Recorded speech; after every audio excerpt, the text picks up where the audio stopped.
fɛn min man jan kɔrɔlen. A bɛ wuli k'i jɔ yugusa gwadi ka jamba kelen fɔ k'i kanto ko tabarikala ka wuludenin ta k'o bama kɔ la ko n fatɔma i dan kɔ la an ka taa. A dan de ye nin ye min fɔra a kɛra nka a diyara n ye a bonyana ma.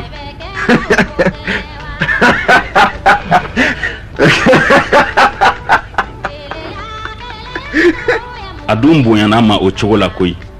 O de la a ma fatɔma ye n'a ye wuludenin ta k'o bamu. Baara wulila. A bɛ doni ka bɔ daminɛ ka den ka samara sengelen to a bolo. A ɲɛna ko ye songala ye. Kuma misɛn ye taama sere bɔ. A b'i kanto ko a na kan bɛɛ ɲɛna yan. Dumuni tɛ du min kɔnɔ. E kun ma dogoyɔrɔ bɔ jango ma k'i sigi e suma la. Ne bɛ taa i woloko jugu dɔ kɔrɔ ka na. Ni Ala sɔnna o tɛna kɛ ne ɲɛna yan. A juguyara tun. A sigilen ka tafe kun bɛ jinin guada la ka to kelenna kuma la.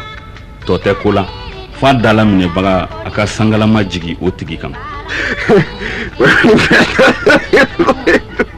Ɲɛ tana ye samiyalabo ye.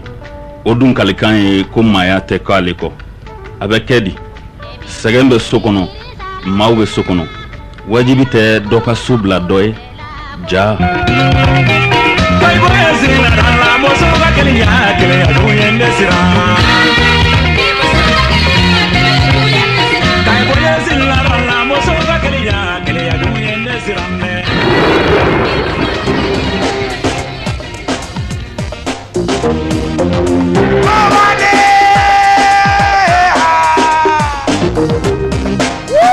Wuti wala, wuti wala, wuti wala.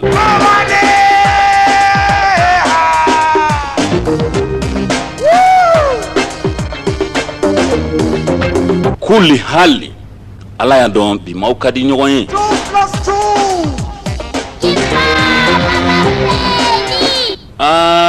Radio Kledu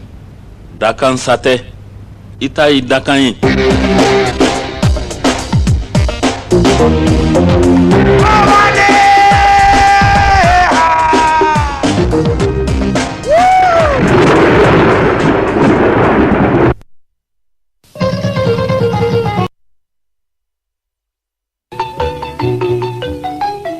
Cɛgana bɛ muso ɲuman filɛ k'a filɛ fo ka ɲɛji bɔ ka tila k'i kanto a bɛntɛrɛ ma cɛjugu tɛ n ko so. Musoya dakabananko ka bɔ cɛbakɔrɔ la ka tila k'o bange. Musoya kɔnɔnafiliko k'i ɲu finna k'i taama finna ka t'i jigi finna ko muso tɛ fɛn ye.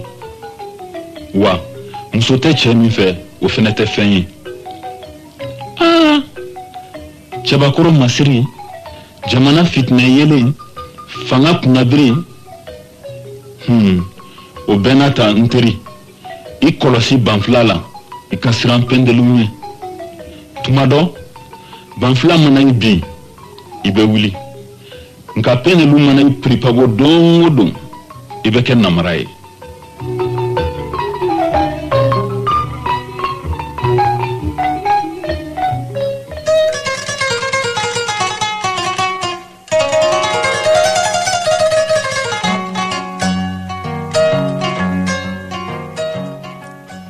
Namara ma kolisa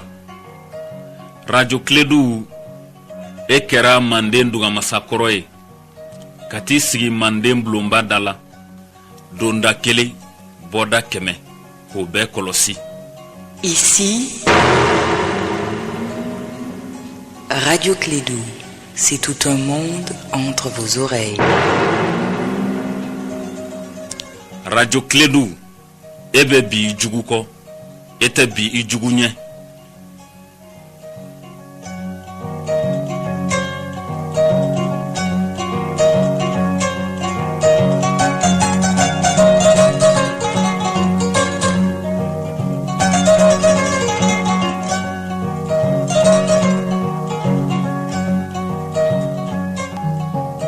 Papa,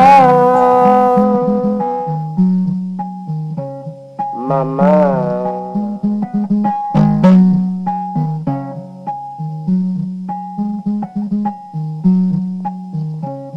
Papa, maman, tonton, tanti, jeune loup, jeune filou, voix de Kerinana.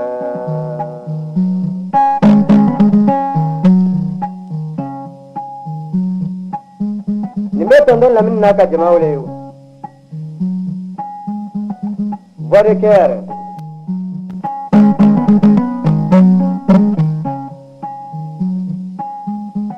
Abe kaba wole, abe sisi mutuma wole, abe sisi cema fana wole.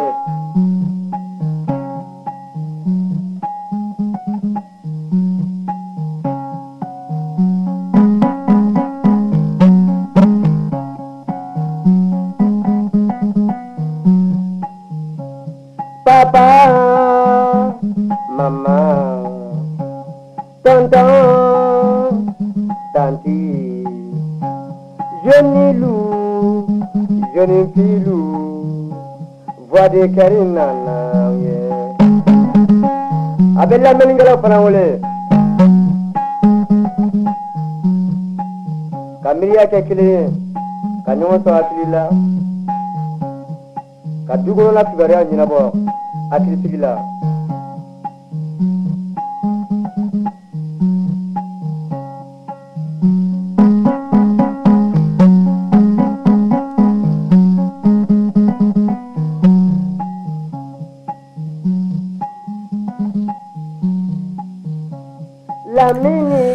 Balma ni su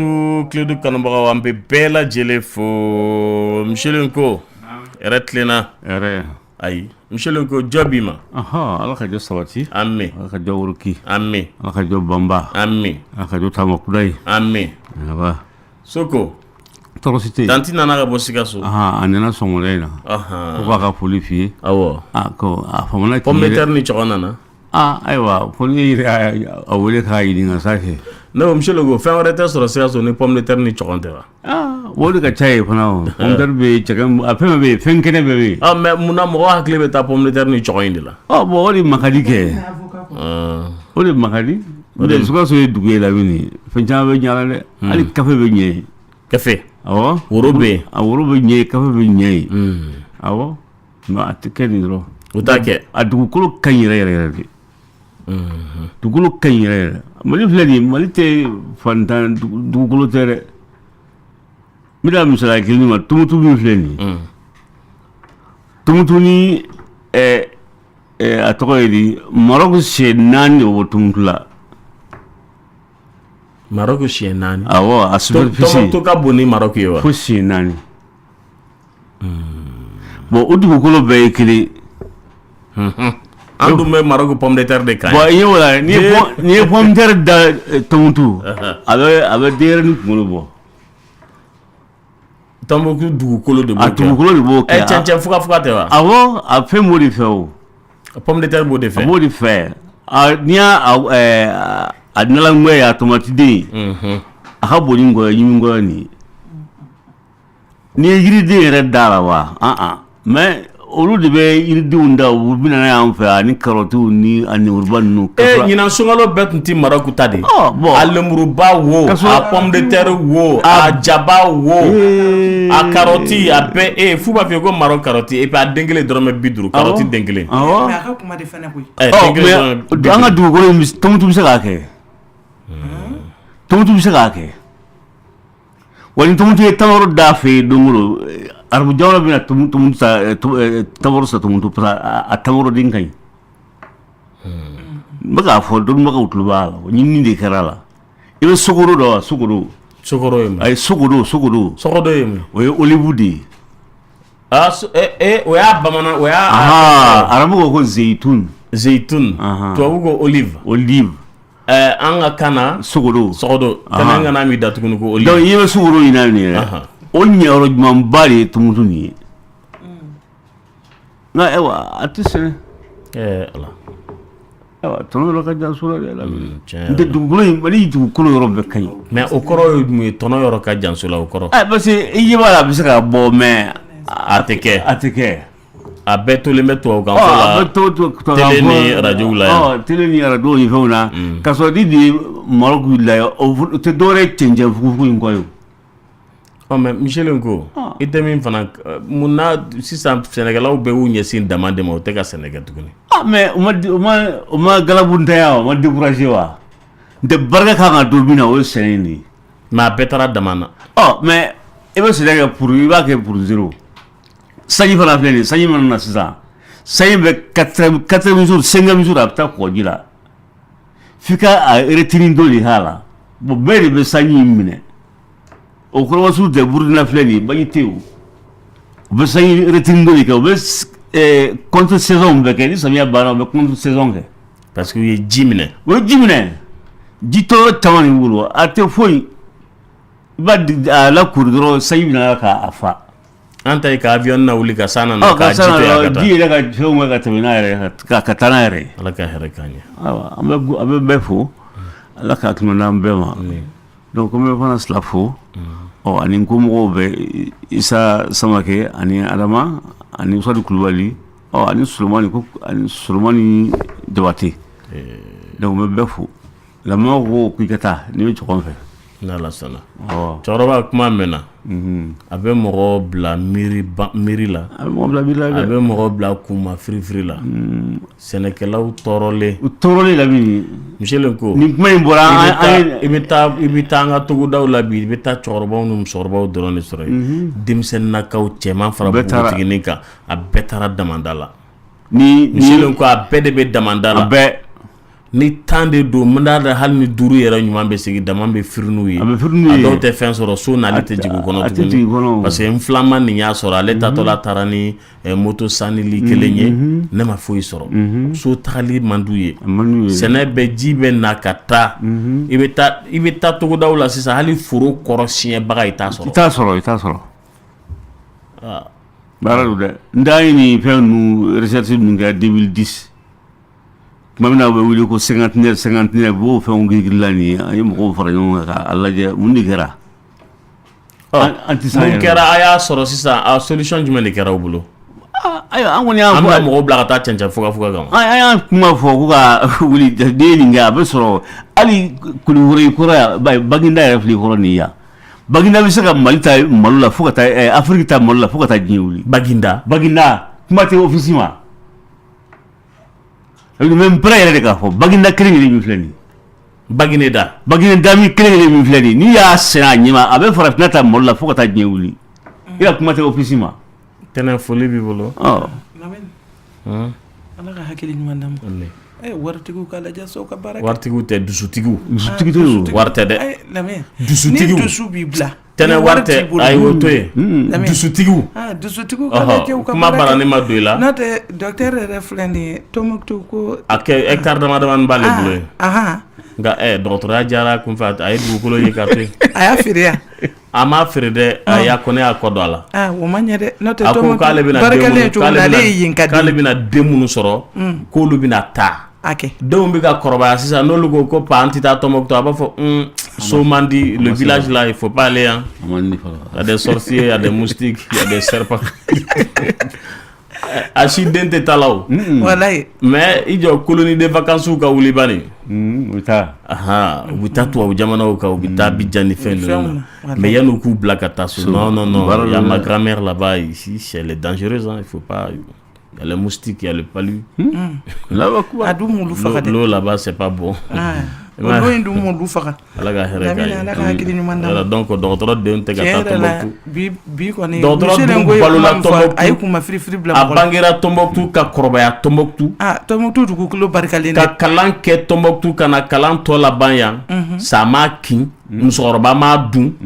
cɛkɔrɔba ma a kolo kari. Dɔnniya min b'a kunna bi Tombouctou barika de don nka a ko k'ale denw tɛ taa la foli kɛ tɛnɛ bi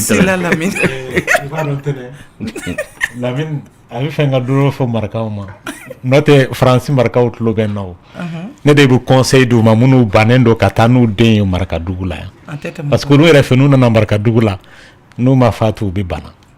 alors que e yɛrɛ y'i si bɛɛ kɛ yan foyi m'i sɔrɔ au contraire n'i taara aw ka dugu la foyi de t'i sɔrɔ hali bɛ deli ka bana misɛnmaninw minnu kɛ o t'i sɔrɔ k'aw taa aw ka yɔrɔ ni dɔ bɛnna pas plus tard que tile 4 dɔrɔn n k'ale ma k'a bɛ bɔ min ko san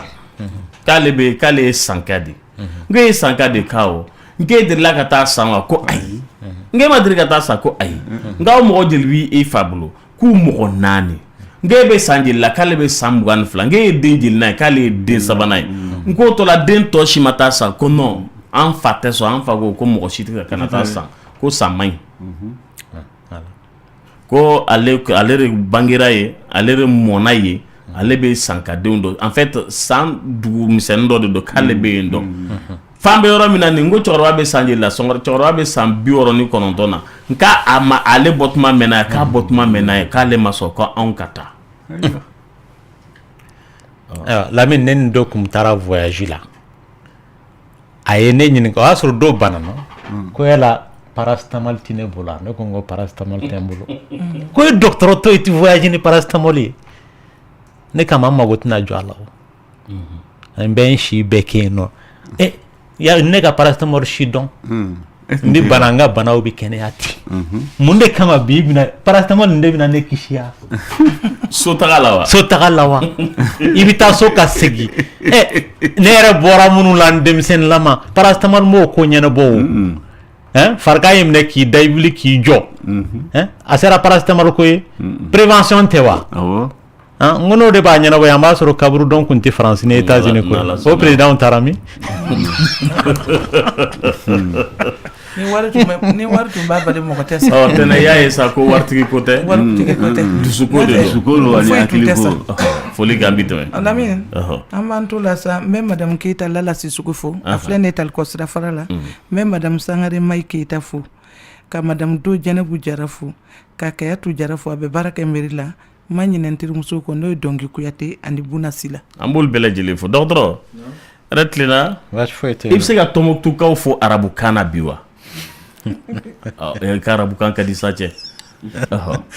arabukan bɛɛ bɛ foli ko la o ma se Tɔnbɔkutukaw dɔrɔn ye ayi minnu bɛ arabukan mɛn i n'a fɔ sa ni k'i ma ko bɔn Tɔnbɔkutu Gawo arabukan bɛ fɔ yɔrɔ min na aw ni su aw bɛ ka Kiledu lamɛn nin wagati na an bɛna kɛnɛya sira kan n b'a fɛ k'o de fɔ arabukan na Lamine to bɛɛ mɛn arabukan na aw bɛ min na ni mun mɛn ni bɛɛ b'o mɛn o ye assalamu alaikum wa rahmatulahi ta'ala wa barakatuh a banna a y'i ban tewu i ye hakili jigin n ka karamɔgɔ de la Lamine n'a bɛna kuma laban salamu alaikum n'a bɛna daminɛ salamu alaikum mɔgɔ yɛrɛ ti kun ni ju dɔn o tuma kuma de bɛ laban ni salamu alaikum wa tɛrɛ a bɛ daminɛ ni salamu alaikum kuma bɛ daminɛ lamasali kuma bɛ daminɛ n'a lamasali de i bɛ foli b'i bolo n bɛ lamɛnbaaw bɛɛ fo Bana si ale ye sage-femme ye k'an bɛ Bana fo Bana k'a kɛra fama ye dɔgɔtɔrɔ yɛrɛ tun tiɲɛ yɛrɛ la i jɔ n kana na i bila woro sara la su Bana ni su Bana kɛra fama ye dɛ dɔɔni dɔgɔtɔrɔ fɛ Bana Gabriel Touré mɔgɔw bɛ k'i wele k'i ka segin ka taa baara la ko retraite ma bɔ tuguni ɔhɔ baasi tɛ a dɔgɔnin sigilen tɛ nin tiɲɛ tɛ de ko retraite ma bɔ tuguni baasi tɛ n bɛ Aramata Dunbiya fo a fana ye sage-femme ye Kati n bɛ n lamɛnbaa ŋana dɔ fo a tɔgɔ ye ko Cɛmɔgɔ Keita a bɛ Bamakɔ kura n bɛ n mɔkɛ fo a tɔgɔ ye Fuseni alimami dɔ Jikɔrɔni Para k'an bɛ bɛɛ lajɛlen fo dɔgɔtɔrɔ ka don de don nɛgɛjuru ye 21 fonifu 11 bataki o ye 76 43 70 45 n balimakɛ dɔ b'an fɛ yan sun na a bɛna ɲɛfɔli kɛ a ka d'an ye bɛɛ lajɛlen k'i tulo ma da a ko tun bɛ senna Bamakɔ yan a mɛnna dɔɔni a tununana est-ce que segin tɛ ka k'a kan sisan tuguni bɛɛ k'i janto i yɛrɛ la nka a kuma ka ɲi balimakɛ da b'a kasara dɔ y'ale sɔrɔ balimakɛ yɛrɛ tilenna somɔgɔw tilenna di baasi foyi t'u la ayiwa mun y'i s'a ma sun na k'i dɔgɔkɛ de tununna awɔ i dɔgɔkɛ min tununna a tɔgɔ ye Ukubata Ture a tɔgɔ Ukubata Ture Ukubata Ture ayiwa a a tununa cogo di a bɛ san joli la a bɔra so kɔnɔ ka mun finitɔ a kana a bɔra so kɔnɔ ka kiloti don ka kiloti to a sen na kiloti to a la sa kɛ a bɛ san joli la bon a bɛ san 23 la farilafin don wa farilajɛ de don farilafin de don mɔgɔ finman don mɔgɔ finman a ka jan kolo ka kuma dɔɔni a kolo ka kunba ayiwa baasi tɛ ayiwa a bɛ i ko k'a bɛ san 22 la san 23 a bɛ bamanankan mɛn wa a bɛ bamanankan mɛn nka a kunkolo de man ɲi wa a bɛ komi a n'a hakili tɛ ɲɔgɔn fɛ mais ko in daminɛ n'a suro de a n'a hakili tɛ ɲɔgɔn fɛ a n'a hakili tɛ ɲɔgɔn fɛ kosɛbɛ quoi bon a bɔra ko a bɛ taa ko bon a tɔɔrɔ koliji la ka bɔ an ɲɛnama donc hakili ɲagami in daminɛna suro de a daminɛna suro mais mun nana ni hakili ɲagami nin ye bon a sababu fɔlɔ kɛra filomaniw de y'a tromper filomaniw olu de y'a tromper mais suro ta in bon ne ma kun don o la kunun wula fɛ a ko a fari bɛ k'a dimi bon n ko a ma ko i b'a sɔrɔ pali don a bɛna tɛmɛ a kun bɛ ka fura dɔ tobi bon i b'a sɔrɔ suro 3 heures a nana ne kunu ka bɔ sinago la ko ne ka bɔ an ka baro kɛ ko an bɛna baro kɛ cogo di ko ne ka bɔ kɛnɛma an ka baro kɛ ne ko a ka don so kɔnɔ a ma sɔn ka don so kɔnɔ ko ne tɛ bɔ an ka baro kɛ dɔrɔn k'ale bɛ wuli ka taa n'a yɛrɛ bon a bɔra kɛnɛma bon ne tora a nɔfɛ munumunu fo 3 heures waati ne y'a don so kɔnɔ ka datugu a da la sɔgɔmaden na sani ne ka seli a tilala ka taa tuguni bon an taara ye zone industrielle ninnu fanfɛla la tilega in na an taara n'a ye so bon 20 heures waati a bɔra tuguni bon a bɔra waati min na an t'a dɔn ne guloki b'a kan na wa a t'a kan na kiloti kɔni b'a la bon sisan t'a dɔn fini b'a kan na fini t'a kan na ne t'o dɔn bon a tununa a ma se k'a ye tuguni quoi mais a bɛ tɔgɔ jumɛn de laminɛ mɔgɔw bolo bon a tɔgɔ yɔrɔ ko bon n'i ko Ture a bɛ se k'a lamɛn n'i ko Ukubata fana a b'a lamɛn Ukubata Ture d'accord mais filomani ninnu y'a gosi wagati jumɛn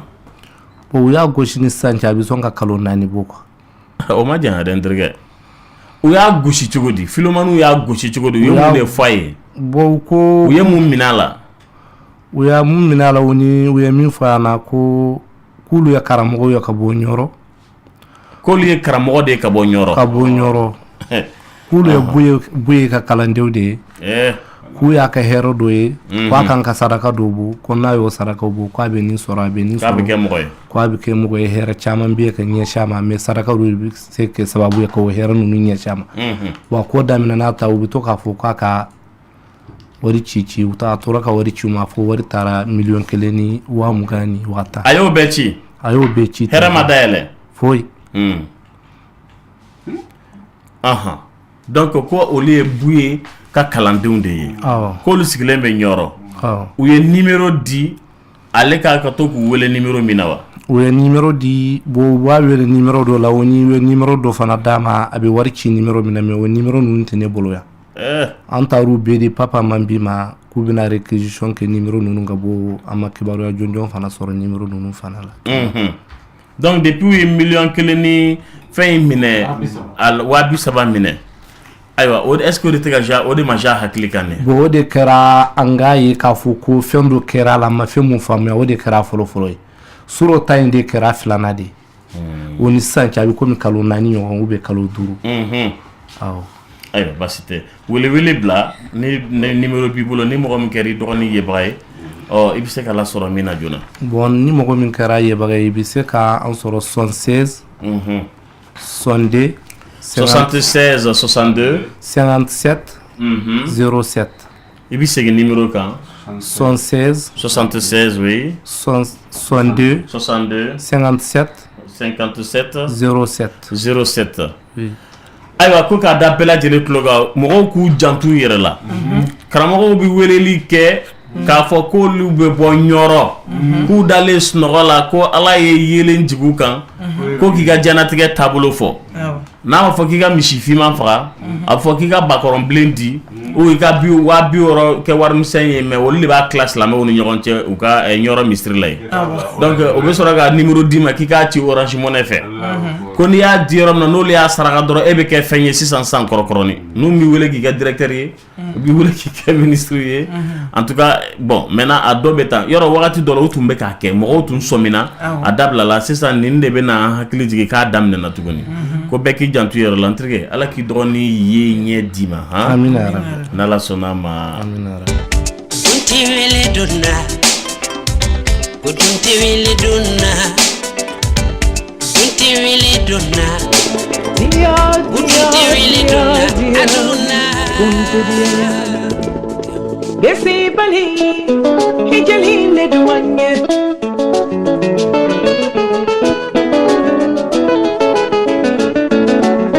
Nani bali aja hijali le duanye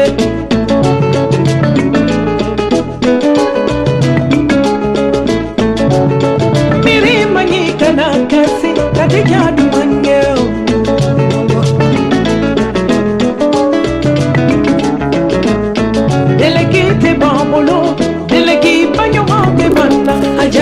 Aywa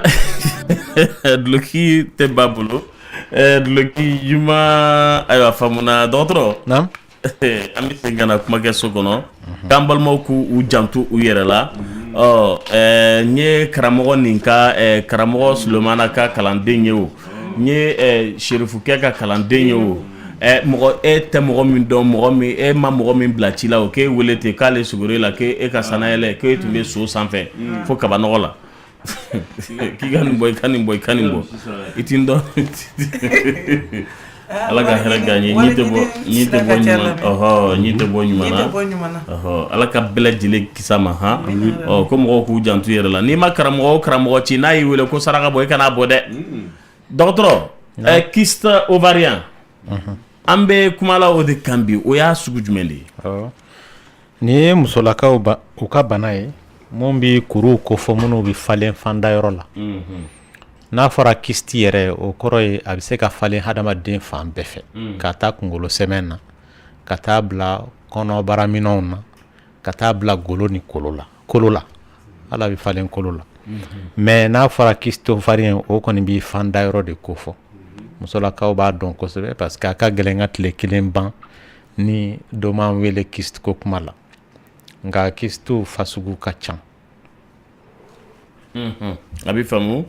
a bɛ musolaka sugu jumɛnw de minɛ n'i ye muso 100 ta a bɛ se ka mɔgɔ 5 sɔrɔ donc a bɛ mɔgɔ hakɛ min minɛ a ka ca kosɛbɛ nka a yɔrɔ i b'a dɔn a changement yɔrɔ ye mun ye o de a b'i minɛ dɔw bɛ yɛlɛn k'a sɔrɔ i yɛrɛ ma bɔ a kalama kyste 100 sara o 100 sara i bɛ taa sɔrɔ 90 bɛ kɛnɛya u yɛrɛ ma k'a sɔrɔ a bɛ maa mun na yɛrɛ o tigi ma bɔ a bɔ kuma kalama n'a ta kuma a bɛ faamu dɔgɔtɔrɔ a kun ye mun de ye n'i ye kyste jateminɛ ovarien fasugu 2 don dɔ bɛ yen kyste fonctionnel bamanankan yɛrɛ la n'i ko fonctionnel a bɛ n'a fɔ farikolo yɛrɛ ka baara sen fɛ a bɛ se k'i sɔrɔ i b'a dɔn muso kelen bɛ fandayɔrɔ 2 de b'i la n'olu tɛ i tɛ laada ye n'olu tɛ fana i tɛ den sɔrɔ wa kalo o kalo labɔ sen fɛ yɛlɛma dɔw de bɛ don fandayɔrɔ in na k'a d'a kan a bɛ n'a fɔ pɔsi fitinin o de bɛ fandayɔrɔ in na forokoniw de b'u kɔnɔ fanw de b'u la muso fanw de b'u kɔnɔ kalo o kalo i bɛ taa sɔrɔ farilaji dɔw bɛ bɔ kunkolo sɛmɛn na o de bɛ yen lasɔn walasa foroko ninnu kelen b'u cɛla mun bɛ kɔgɔ o bɛ sɔrɔ ka pɛrɛn fan bɛ bɔ o la donc a bɛ n'a fɔ muso bɛ fan tɔrɔ kalo o kalo siɲɛ kelen nka ni foroko ma se k'o baara kɛ sa fan in bɛ to a kɔnɔ yen nɔ a bɛ yɛlɛma ka kɛ kyste ye foroko dɔw fana bɛ yen i bɛ taa sɔrɔ hali ni fan in tɔrɔ la foroko mun kan ka yelen a tɛ yelen bilen a fana bɛ bayɛlɛma ka kɛ kyste ye o ye kyste sababu dɔw ye o tɛ fɛn jugumanw ye nka kyste fasugu wɛrɛ bɛ yen n'o ye organique ye mɔgɔ ka teli ka opérer mun kama n'o ye sidɔnbaliw ye i bɛ taa sɔrɔ fandayɔrɔ yɛrɛ de yɛlɛma dɔw bɛ don a la minnu ye yɛlɛma jugumanw ye k'a d'a kan i bɛ taa sɔrɔ hadamaden yɛrɛ la souche bamanankan na a bɛ fɔ o ma cogo di mɛ se a sun hadamaden sun kan ka kɛ yɔrɔ dɔw la u bɛ t'u yɛrɛ sɔrɔ fandayɔrɔ la ka kɛ kuru ye misali la i bɛ taa sɔrɔ kuru dɔ bɛ fandayɔrɔ la a falen don hadamaden ɲin na walama kunsigi walama farilasi yɛrɛ walama hali i golo wala i farila sogo don donc o bɛ kɛ kuru ye fandayɔrɔ la donc o sababu jɔnjɔn dɔnnen tɛ ten nɔ dɔw yɛrɛ bɛ bayɛlɛma ka kɛ bon ye fandayɔrɔ la.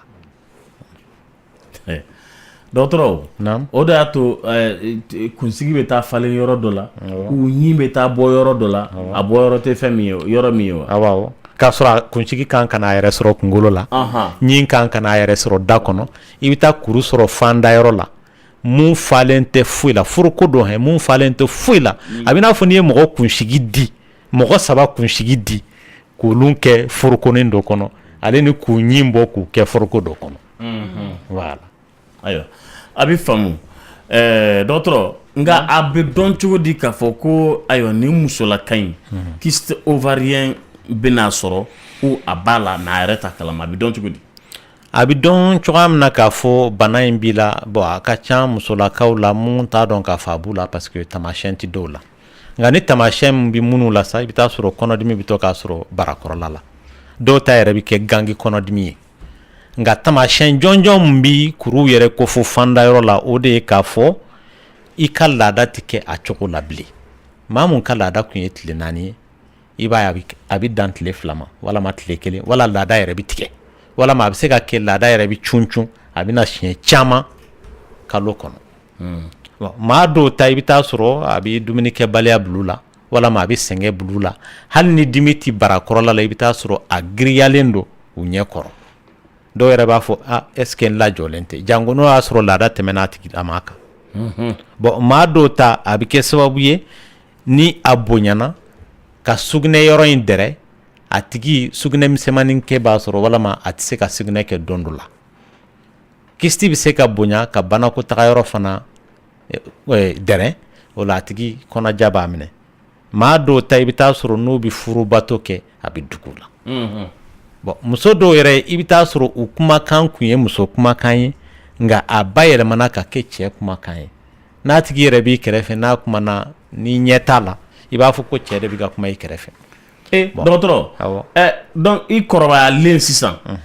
i ye peut-être bogotigini ye san 18 san 20 sɔrɔ a kumakan bɛ se ka yɛlɛma wa. Awɔ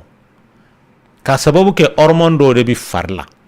n'i ye muso ni cɛ jateminɛ hormone fasugu kelen de b'an bɛɛ fari la an denmisɛnninlama danfara bɛ k'an ni ɲɔgɔn cɛ wagati jumɛn ni wagati min na i kɔgɔra ni muso mana a ka laada ye ni cɛ fana si sera lawa yeli o la cɛ hormone fanga bɛ caya ka tɛmɛ muso ta kan minnu b'a fari la o de b'a to a bɛ kɛ cɛ ye muso fana muso hormone bɛ caya a fari la ka tɛmɛ cɛlata kan o de b'a to a bɛ kɛ muso yɛrɛ ye o sira fɛ maintenant i bɛ taa sɔrɔ maa dɔw bɛ yen hali u kɛlen muso dafalen i bɛ taa sɔrɔ a bɛ kɛ sababu ye hormone minnu b'a la cɛlaka ta in fanga bɛ caya u la ka tɛmɛ musolaka ta kan o de b'a to a fasugu dɔw bɛ yen i bɛ taa sɔrɔ bɔnbɔnsi bɛ se ka falen u la wala nunkɔrɔsi walama si bɛ falen disi la wala kɔ la wa i bɛ taa sɔrɔ fandayɔrɔ in fana a kɔgɔlen don kosɛbɛ ka kuru caman falen a la o ye kyste fasugu dɔw ye musolaka dɔw bɛ yen nɔ a bɛ kɛ sababu ye k'u ka denko de gɛlɛya voilà donc nin de ye tamasiyɛnw ye ni kyste bɛ mɔgɔ min na a bɛ se k'a las'i ma. A bɛ faamu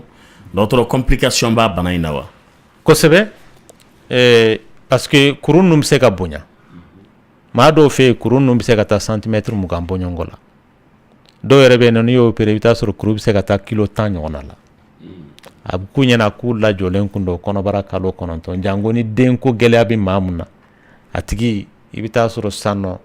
a mɛnna a tɛ k'a ka laada ye kalo 9 wala san 1 donc kɔnɔbara dun bɛ ka bonya ka taa fɛ donc fo dɔw b'a f'i ye dɔgɔtɔrɔ a bɛ lamaga n kɔnɔ dɛ parce que denko hami de b'u la k'a sɔrɔ bi an bɛ tile min na échographie mana kɛ o b'a f'i ye ko kuru don teri kuru tɛ wa hali a dɔw la yɛrɛ n'i y'a f'u ye u tɛ sɔn a ma ni bonyani in bɔra a la kuru in bɛ se ka tunɔmi ka fandayɔrɔ fana tunɔmi a nɔfɛ n'o kɛra joli tɛ se ka se fandayɔrɔ ma bilen o y'o yɔrɔ tiɲɛnen ye wa dimi abi dimi gɛlɛn bila a tigi la f'a ka opérer o yɔrɔnin bɛɛ la maa dɔw fɛ yen kuru ninnu bi ci ni kuru cira a bɛ se ka kɛ a falen don joli la joli in bi yɛrɛkɛ hadamaden kɔnɔbara kɔnɔ n'a tigi ma opérer yɔrɔnin bɛɛ la a bɛ se ka k'a sababu ye maa dɔw fɛ yen nɔ i bɛ taa sɔrɔ a bɛ kɛ sababu ye a bɛ nɛn ta donc fanda yɔrɔ in bɛɛ bɛ fa nɛn na ka fanda yɔrɔ yɛrɛ latiɲɛ donc o tigilamaw fana o ka kan ni opération ye wa i bɛ taa sɔrɔ a bɛ dimi gɛlɛn bila a tigi la fɔɔnɔ nɛgɛ ni fariguan ani fɔɔnɔ yɛrɛ a bɛ n'a fɔ n'i ye muru de turu a tigi kɔnɔbara bon maa dɔw bɛ yen nɔ i bɛ taa sɔrɔ kuru ninnu dɔw bɛ kɛ sababu ye k'u ka denko gɛlɛya o ye complication dɔ ye maa dɔw bɛ yen kuru ninnu bɛ se ka yɛlɛma ka kɛ bon ye n'an b'a fɔ o ma ko cancer voilà. dɔgɔtɔrɔ a bɛ furakɛ wa? furakɛli cogo saba de b'a la maa dɔw fɛ yen nɔ kuruw bɛ yen dɔgɔtɔrɔ yɛrɛ b'a ye k'a fɔ kuru b'i la nka a b'a f'i ye bɔn nin kuru in tɛ baasi ye a ti furakɛli kun bɔ an k'a kɔlɔsi yanni kalo 3 cɛ walama kalo 6 parce que a dɔw bɛ yen dɔgɔkun kalo 6 kɔnɔ u bɛ tunu walama kalo 3 wala kalo 6 o ti furakɛli kun bɔ fasugu filanan n'o y'a sɔrɔ dɔ bɛ ka fara kuru in bonya kan walama kuru in yɛrɛ a mɛnna a ma yelen dɔgɔtɔrɔ bɛ se ka furakisɛ sɛbɛn k'a d'i ma mun bɛ se ka kuru ninnu yelen taabolo sabanan sa o ye opération ye opération bɛ kɛ kuru fasugu jumɛn na furakɛli ma mago ɲɛ kuru mun na walama kuru mun n'a pɛrɛnna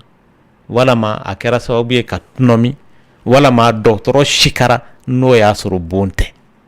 voilà. ladilikan b'i fɛ? ladilikan mun bɛ n bolo o de ye k'a fɔ musolakaw ye kuru bɛɛ tɛ opérer ta ye o ka tugu dɔgɔtɔrɔw ka kuma kɔ parce que maa caman bɛ yen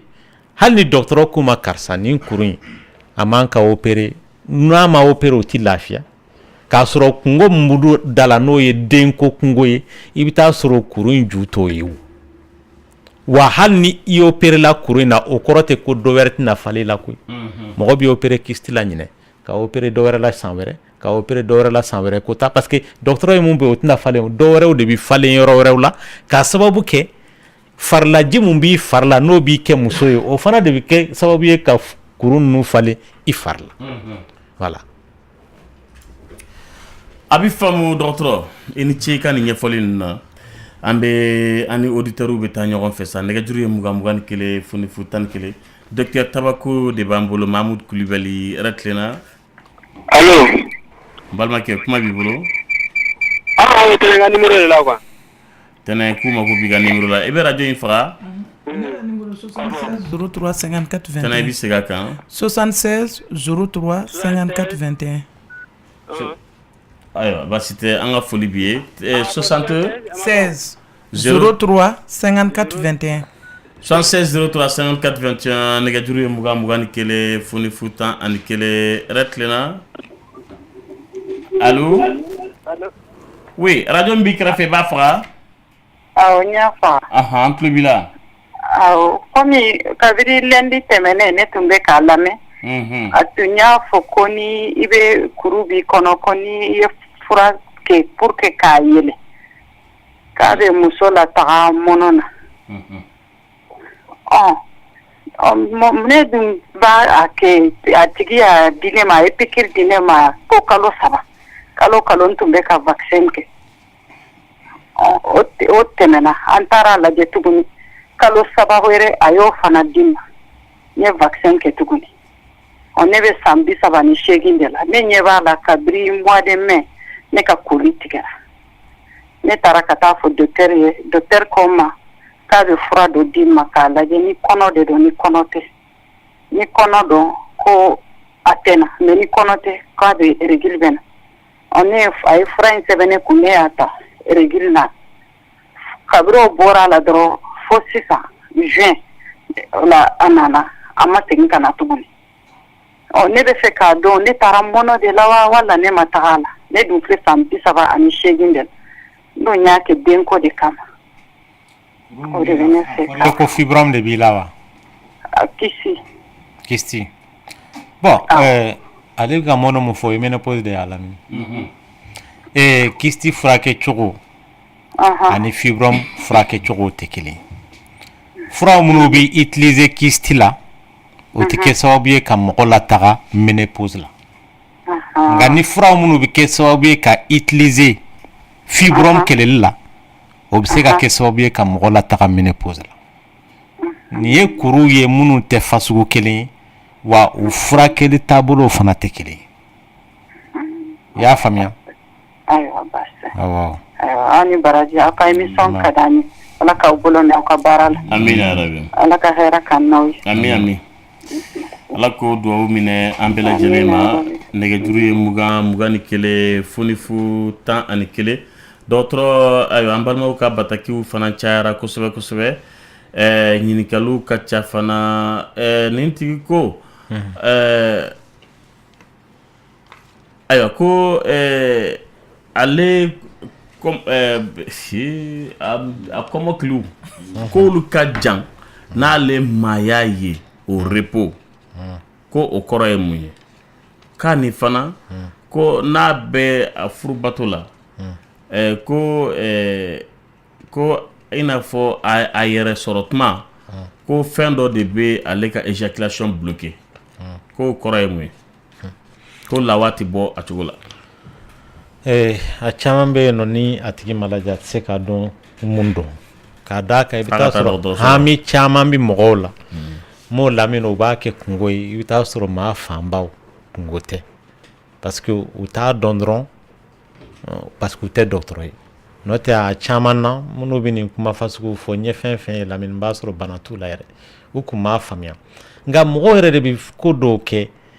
il faut que maaw de k'a b'u kun na k'a fɔ karisa bɛ cogoya min na il faut que ne ka kɛ ten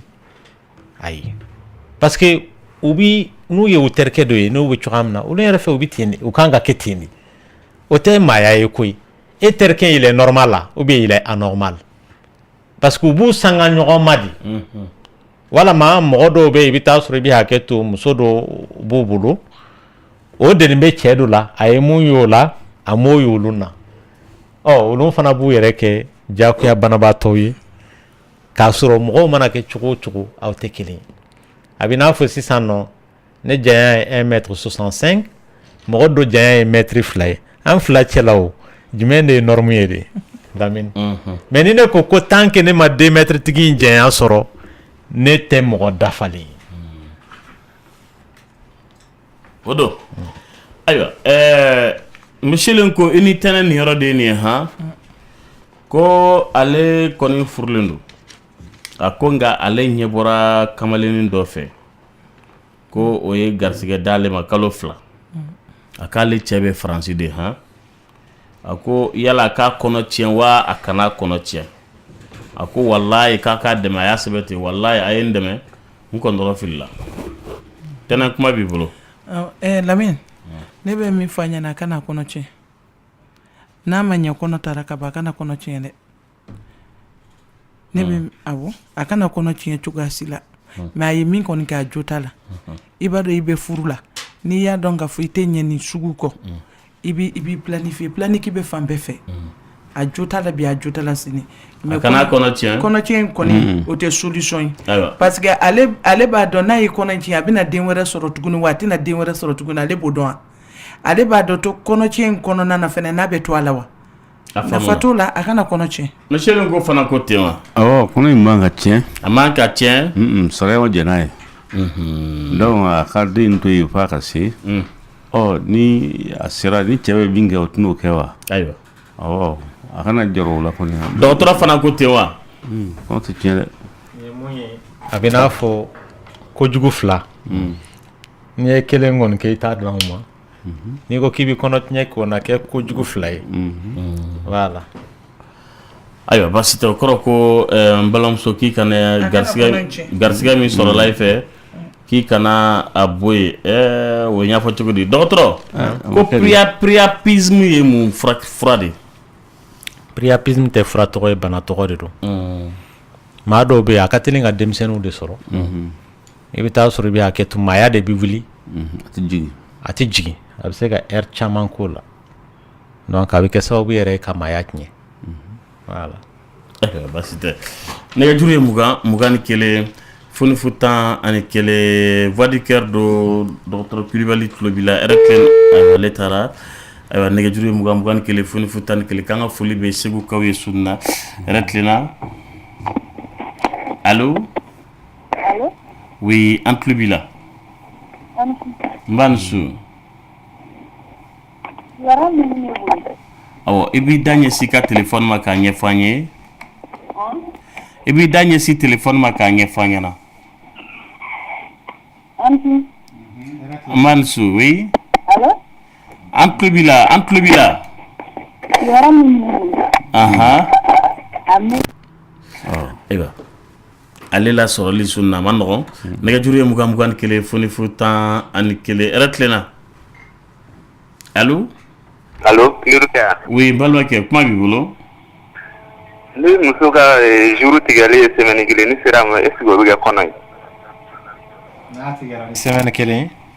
Awo. O bi dépend muso ka kalo la bola. A bi se ka ke kono ay go fin no. Mais na jour tigara ima nga tama ka tekite jolmo. Beni tado do wakati kelen te ko iba bla ikuna de ko wakati be muso bi se ka kono ta. Nga wakati do de Catherine Doye.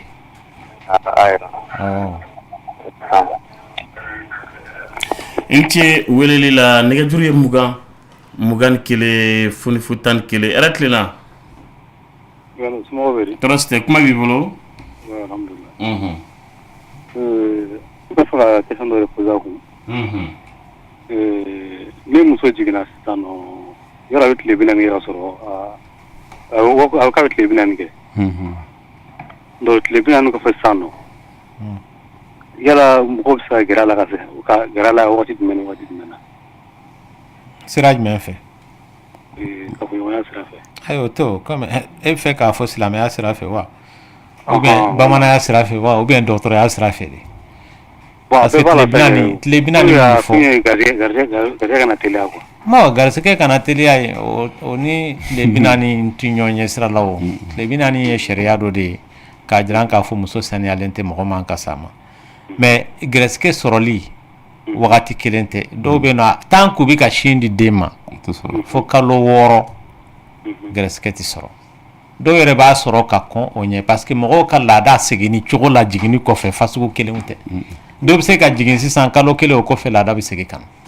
do yere tanke shin matike ka bodenda la latina ya famia wa voilà ya famia okay masero mundo ngala sona ma docteur kamelen go kalbe samugan durla aywa ko éjaculation précoce de bala kani fana ko amaya yoro lamini nunu ba les chiens de kalbo chien wo ko chien kat me fe ka fo abramo ye ko me ka ba fo jonde afawa aba ka reta do vraiment ko kono refli bala ko fura jumen de bola ki ka deme ko kono ta le torlen bida do éjaculation précoce ko kuma mon flene ada ma chaman be no sababu ye mun yo bi fama furubato madron voilà maintenant parce que plus mo bi fama furubato ma bita soro nege bi bonya ko jugo donc éjaculation précoce ba tigimne do ta bi dépend furubato ere ke chugola o bi ka ke bita soro dogola teliala oh abitula bon ma do bita soro afle ka chien ni ko kuma mun fo infection de bokani kaba ne jure mugan kele foni futan an kele voix du cœur de Radio Clédou Ereklena. Allô? Oui, ne baybe radio ni bit afra. Awo, antu tonto dami. Antu. Awo, ne do kumba drame ka bo kala bankura. Ayo, drame. Ne ma ko be yo ka numéro de la de sugune ke de fudakela. Tene? I dinge i doge ka numéro. Awo, iyo ka numéro 76 97 49 71. 76 97 49 71. Oui, il y a un numéro. Avec ce qu'on a dit, il y a 76 97 49 71. Ambi siga soka bela jele fo. Inti welele la Michel ko. Ko lushi toro nko kana la louche. Louche. Awo. Ko obe fatugo de nko la. lusu bɛ kɛ ka awɔ ka fɛn suman bɔ kɛ ka na suli wa awɔ u bɛ na suli a fila bɛɛ bon an kɔni b'a wele ko nasulila n'a bɛ suli n'a ye dɔ bɛ yen kini bɛ bɔ n'o ye o tɛmɛlama don quoi o wɔni b'o la kini bɛ bɔ n'o ye mɛ dɔ bɛ yen nɔ o gɛlɛmalama don n'a bɛ suli n'o ye an kɔni b'a wele ko nasulila dɔw b'a fɔ ko nasuli bɔ kutu mɛ kutu ye i b'a fɔ ko binka n'i ko binka o de bɛ faamuya o ye cuillère ye quoi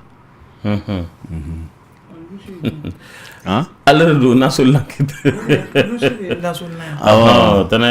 ale de suli n'a ye dɔ in bɛ yen kini bɛ bɔ n'o ye quoi o tɛmɛlama don kini bɛ bɔ n'o dɔgɔtɔrɔ k'a bɛ bɛɛ lajɛlen a b'a dɔn a ye hakili jigin mun na Lamini a ye hakili jigin mun na parce que fɔlɔ tɔgɔ ninnu n'i y'a jateminɛ mɔgɔ minnu y'o dilan i bɛ taa sɔrɔ o fɛnw bɛ yen nɔ de bon cuillère ninnu ni kutuw fasugu cayara bi na fɔlɔ fɛ o kun tɛ o bɛɛ n'a tɔgɔ dɔ de y'a to kan dɔ la i bɛ taa sɔrɔ tɔgɔ ka ca la kan dɔ la tɔgɔ kelen b'a la azawadi filɛ n'i y'a jateminɛ Mali azawadi ni n ko fɔlɔ fɛ ni aw bɛ dumuni kɛ i y'a dɔn tasaba dɔw bɛ dilan jiri la azawadi ye mun ye nord la kɛlɛ tɛ ka kɛ yɔrɔ dɔ ko ye azawadi ye wa azawadi bɛ yen wa dugukolo ayi azawadi yɛrɛ i bɛ taa sɔrɔ kan in na tamasiyɛn kan de don azawadi o kɔrɔ de ye fɔlɔ fɛ ni mɔgɔw bɛ dumuni kɛ jiri tasaw de bɛ yen kunan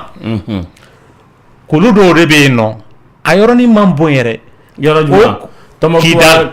kidal kulu ninnu a bɛ n'a fɔ n'i mana taa kuluba bɛ cogoya min na dɛ ani pɔnze i y'a dɔn kulu de kɛn bɛ ka Bamako lamini cogoya min na dɛ a yɔrɔnin kulu de kɛn bɛ k'a lamini k'a kɛ i n'a fɔ kunan cuvette quoi o yɔrɔ in de tɔgɔ ye ko azawadi sisan nɔ tɔgɔw nana ta k'a da i n'a fɔ zone dɔ de don ka bɔ kabini Libi ka n'a bila fo Mali parce que o ye colonisation sira ye k'a kɛ sira wɛrɛw ye ouais donc pour te dire que kanw na sisan nɔ fɔlɔ fɛn dɔw bɛ yen tɔgɔ b'a la kelen na tɔgɔ kelen de b'a la mais n'i ye kan wɛrɛ ta i bɛ taa sɔrɔ olu ye fɛn caman dilan o fasugu la i tɛ se ka tɔgɔ sɔrɔ a bɛɛ la o parce que e ma fɛn mun inventé est-ce que i bɛ se ka tɔgɔ da o la ayi ale ko de ko yala n ko kan na voilà donc tamasiyɛki kan na o ye azawadi de ye non n ko kan n bɛ ka exemple de di tan nɔ pour dire que monsieur ale bɛ fɛ ka insister monsieur de Ngo k'o tɔgɔ in sɔrɔ alors que a tɛ se k'o tɔgɔ sɔrɔ parce que i bɛ taa sɔrɔ tubabukan na cuillère bɛ yen nɔ binka lusi bɛ yen nɔ binka voilà n ko kan na binkan dɔrɔn de bɛ yen nɔ cuillère kɔni mais k'a fɔ est ce que lusi bɛ yen nɔ est ce que fourchette bɛ yen nɔ ka tɔgɔnin d'a bɛɛ ma an ka taa fɛn yɛrɛ tɛ yɛrɛ hali dɔw bɛ ne ɲininka sisan nɔ banakisɛ ni ne mana banakisɛ ye sisan Lamini sugunɛbana y'a tigi sɔrɔ n'i y'a lajɛ n b'a fɔ a ma ko bon sugunɛbana de b'i la bamanankan la ne tɛna tɛmɛ o kan mais dɔw bɛ insister docteur banakisɛ in tɔgɔ fɔ ne b'a fɔ bon banakisɛ in tɔgɔ ye Escherichia coli tango kan na i k'a la parce que n'i y'a mɛn i bɛ tɔgɔ da banakisɛ la i y'a y'i ɲɛ la banakisɛ in bɛ yen microscope de la dɔw tɔgɔ ye Staphylococcus aureus i bɛ taa sɔrɔ sisan nɔ sumaya banakisɛ in virus mun b'a bila mɔgɔ la fasugu 5 de don dɔw bɛ yen Plasmodium malariae Plasmodium vivax Plasmodium ovale bɛɛ n'a tɔgɔ de don falciparum etc mais pour que tɔgɔ ka sɔrɔ o la Ngo kan na o k'a sɔrɔ mɔgɔ min ye Ngo da est ce que o y'o y'a ɲɛ la o don ne ma fɛn mun ye ɲɛ la est ce que i bɛ tɔgɔ da la tɔgɔ t'a la voilà donc tubabukan n'i ko k'i b'a bɛɛ ta ka tɔgɔ sɔrɔ a la bamanankan na i tɛna se k'a sɔrɔ a tɛ ɲa dɔgɔtɔrɔ ko k'i ɲininka Michel ko an bɛ tɛmɛ o yɔrɔnin faamuna kosɛbɛ ayiwa ko ka tɛnɛnsa kɛ ani Michel ko tuguni ko yala k'ale bɛ se ka fɛnw san finininw san fɛnw san a den ye a yɛrɛ ma moyi fɔlɔ wa k'o bɛ se ka kɛ wa o bɛ se ka kɛ parce que an bɛ fɔlɔfɔlɔ mɔgɔw ka den ɲɛsigi awɔ an bɛ fɔlɔfɔlɔ mɔgɔw ye n'u lajɔlen don tuma min na u bɛ denfitinin ninnu dilan o u bɛ lɛnni kɛ u bɛ lɛnni kɛ o populi sa ka sɔgɔ ka kɛ muso to sikala tuguni wodra ni fo dila ka den ka valzine dila trousseau dila tɛnɛ ninnu salayara a tun bɛ ɲɛ sigi de o bon i kɔni tun t'a dɔn cɛ don wa muso i t'a kɔni dɔn mais i kɔni b'a dilan ka a kɔni cɛ bɛ se k'a don muso bɛ se k'a don bon denbaw tun bɛ nin bɛɛ de kɛ fɔlɔ fo ka t'u jigin u bɛ taa se jiginni ma tuma min na o y'a sɔrɔ olu ka minɛnw bɛ labɛn k'a bila pewu donc a fɔ ko paraw yɔrɔ o yɔrɔ u bɛ se k'o ta ten ye u bɛ taa n'a ye len fɛngɛkɛlaw tɛ yen tuguni en droit et envers de don ou bien u b'a fɔ cogo di fɛn dɔ gauche wa fɛn dɔ droite bolo kɔni a bolo ɲɛ lɛnkɛlaw tun b'o kɛ tuma bɛɛ an bɛ ci ka taa lɛn san ka na n'a ye Lamine bɛɛ tun ye lɛnkɛla ye koyi bɛɛ ba tun ye lɛnkɛla ye an bɛɛ y'a kɛ lɛn ye sɛlama wa ni i bɛ hakɛ to ni muso jiginna fana ni denmuso de don kabini n'a jigin don déjà a kan ka taa furu mun na o fɛnw bɛ daminɛ kuyarni mana sɔrɔ o bɛ san ka bila galamani mana sɔrɔ o bɛ san ka fo ka taa tigi se furu wagati bon tɛnɛ ninnu tɛ so la u b'u ta k'a duni o k'a dun ko non ko n teriw ka ca ayi Lamine o tɛ dɛ balimaw ka ca an b'a kɛ fɛn kura de bɛ bɔ kuma bɛɛ n'i ye o san a bɛ olu tɛ la valeur la fɔra to Lomé tasaniw ni Ghana tasaniw ni Nigeria tasaw ye a bɛ faamu nɛgɛjuru ye tɛnɛ yɛrɛ b'a minɛ a burankɛ de bolo fo ne fo 11 ani n'i ye Côte d'Ivoire waxiw sɔrɔ dɔrɔn mais sisan ko f'i ka taa Hollande yɛrɛ tilenna nɛgɛjuru ye 21 furi fo 11 ani fana ni usine céramique ka kɔnɔni ninnu n'a ka warani ninnu n'u y'o sɔrɔ k'o fɛnsɛ buffet sanfɛ ani buffet kɔnɔna la non usine céramique tɛ k'o si dilan ok divan tun bɛ so kɔnɔ souvenir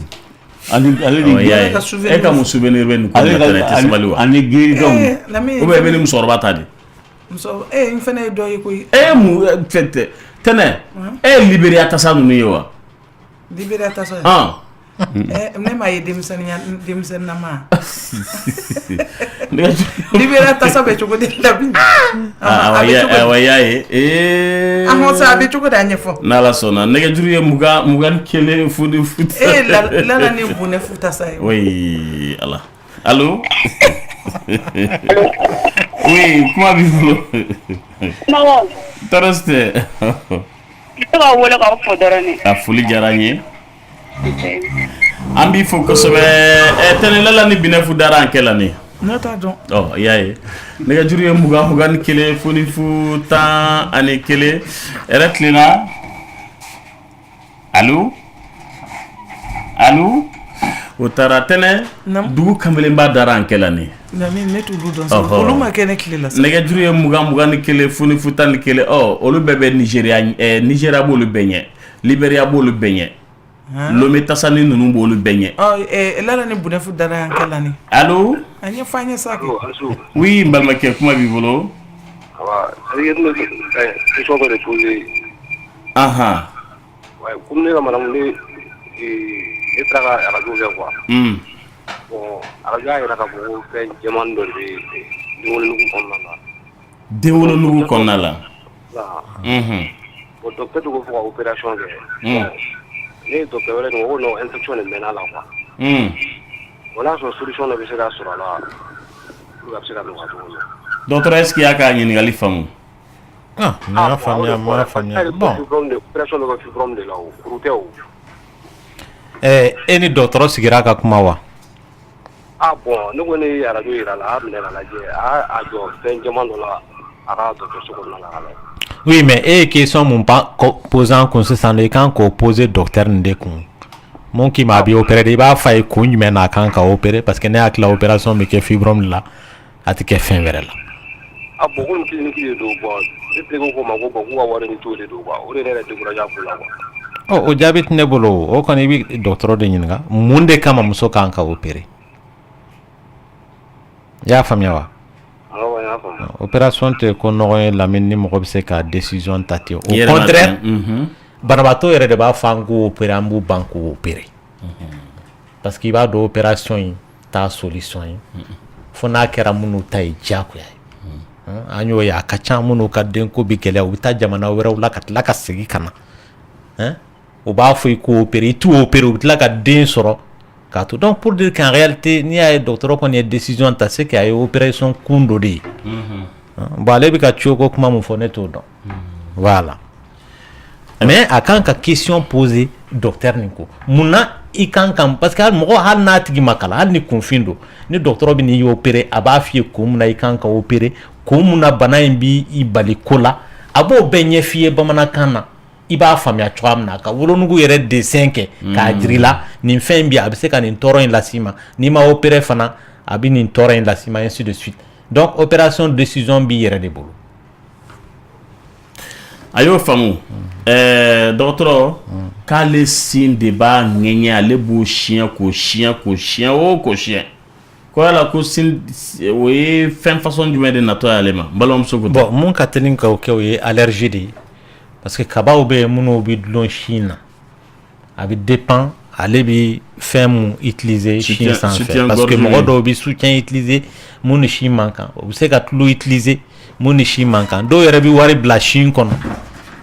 montre bɛ bila a kɔnɔ bololanɛgɛ bɛ bila a kɔnɔ sin yɛrɛ yɔrɔ in kɛn bɛ soutien yɛrɛ kɛn bɛ poche de ye musolaka dɔw ma wa dɔw fana i bɛ taa sɔrɔ u bɛ geni de dɔn mugu fasugu dɔ bɛ yen u bɛ to k'a kɛ voilà kasa duman ye donc u b'a fasugu bɛɛ utiliser dɔw bɛ yen nɔ u b'a utiliser sin na ani dɔw fari bɛ taa ni ɲɔgɔn ye mais ani dɔw fari tɛ taa ni ɲɔgɔn ye voilà a bɛ faamu soutien man nɔgɔ nɛgɛjuru ye 20 ni 1 foni fu 10 ani 1 yɛrɛ tilenna kuma b'i bolo dɔgɔtɔrɔ tulo b'i la an bɛ verre mun ta ka don an ɲɛ la est ce que verre nin bɛɛ ka ɲi mɔgɔ ɲɛ ma voilà verre fasugu bɛɛ ma ɲi mɔgɔ ɲɛ ma de parce que an bɛ verre noir don an bɛ verre blanc don bon mun b'a dɔn ko verre ka ɲi est ce que a ka ɲi ɲɛ ma verre mɔni bɛɛ ka ɲi wa non verre bɛɛ ni a don kun de don verre noir nafa bɛ yen verre blanc fana nafa bɛ yen mais ne an b'a dɔw don i n'a fɔ an bɛ moto k'an b'a boli k'a don fɔɲɔ ɲɛ ou bien bon k'a kɛ an yɛrɛ ka kamaliyakɛla ye quoi est ce que a ka ɲi o yɛrɛ ɲininkali ne b'o poser yɛrɛ kɛ e yɛrɛ fɛ a ka ɲi wa e ka hakilila la e tɛ dɔgɔtɔrɔ ye dɛ mais e yɛrɛ fɛ a ka ɲi wa bon ne ka an kɔni b'a don anw tɛ a défaut lɔn kosɔn n bɛ ɲininkala la mais parce que n'i y'a ye i bɛ ka ne ɲininka i sikara de ne bɛ mun f'i ye moto bolilan tɛ verre ye o casque de dabɔra moto boli kama mais verrew bɛ yen minnu dabɔra tile kama walasa tile o de ye verre finman ye bon verre jɛman bɛ yen mun mɔgɔw b'o don suma la hali n'o y'a sɔrɔ verre jɛman i b'a don kɛnɛma la i bɛ taa sɔrɔ jɛman dɔw bɛ yen minnu u bɛ fin k'i to tile la u bɛ jɛya k'i to suma la donc pour te dire que bon verre jɛman yɛrɛ ye sufɛ verrew de ye tile tɛ yɔrɔ min na sinon hali verre noirs bɛ yen minnu bɛ don kalo jɛ kama parce que kalo jɛ en réalité tile de bɛ kalo kan n'o bɛ jɛya o donc verre kɔni fanfɛla la n'i bɛ fɛ k'a dɔn mun adaptelen don i fari la ou pas i bɛ taa dɔgɔtɔrɔso de la i ka lajɛ i ni verre mun ka kan lamini anw fɛ yan nɔ mɔgɔw tɛ lajɛli gansan kɛ ten tant que ɲɛ ma fiyɛ ou bien kungo dɔ y'a sɔrɔ o la a bɛ sɔrɔ ka taa y'o t'a la hadamaden yɛrɛ i kan ka visite k'i ɲɛ la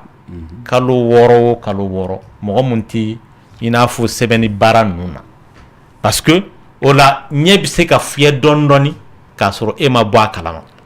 e m'a ye mɔgɔw minnu kalannen don a kɛra kuranɛ kalan ye o a kɛra ekɔli kalan ye o verre donna fanba i bɛ taa sɔrɔ mɔgɔw minnu kalannen don parce que i bɛ kalan mun kɛ kabini denmisɛnnin ma fo ka taa san 30 kɛ i bɛ ka fɛn misɛnmanin mun kalan o de b'a to don dɔ la i b'a détecter k'a fɔ a défaut b'i ɲɛ la bon mɔgɔw minnu t'o baara fasuguw kɛ u bɛ to n'o ye ten fo wagati min na fiɲɛ mana bila ɲɛ la o la u bɛ taa o b'a sɔrɔ ɲɛ yɛrɛ fagara k'a ban misali la montre dilanlaw montre dilan bɛ kɛ ni lupu de ye a tɛ kɛ ni verre gansan ye o n'o tɛ i ɲɛ bɛ se k'a kɛ mais n'i mɛnna kɛ la san 10 san 20 wagati dɔ bɛ se ɲɛ bɛ fiyɛ a pile bɛ ban a bɛ fiyɛ bon verre ninnu dabɔ kun ye ɲɛ bɛ effort mun kɛ a ka n'o kɛ verre k'a place la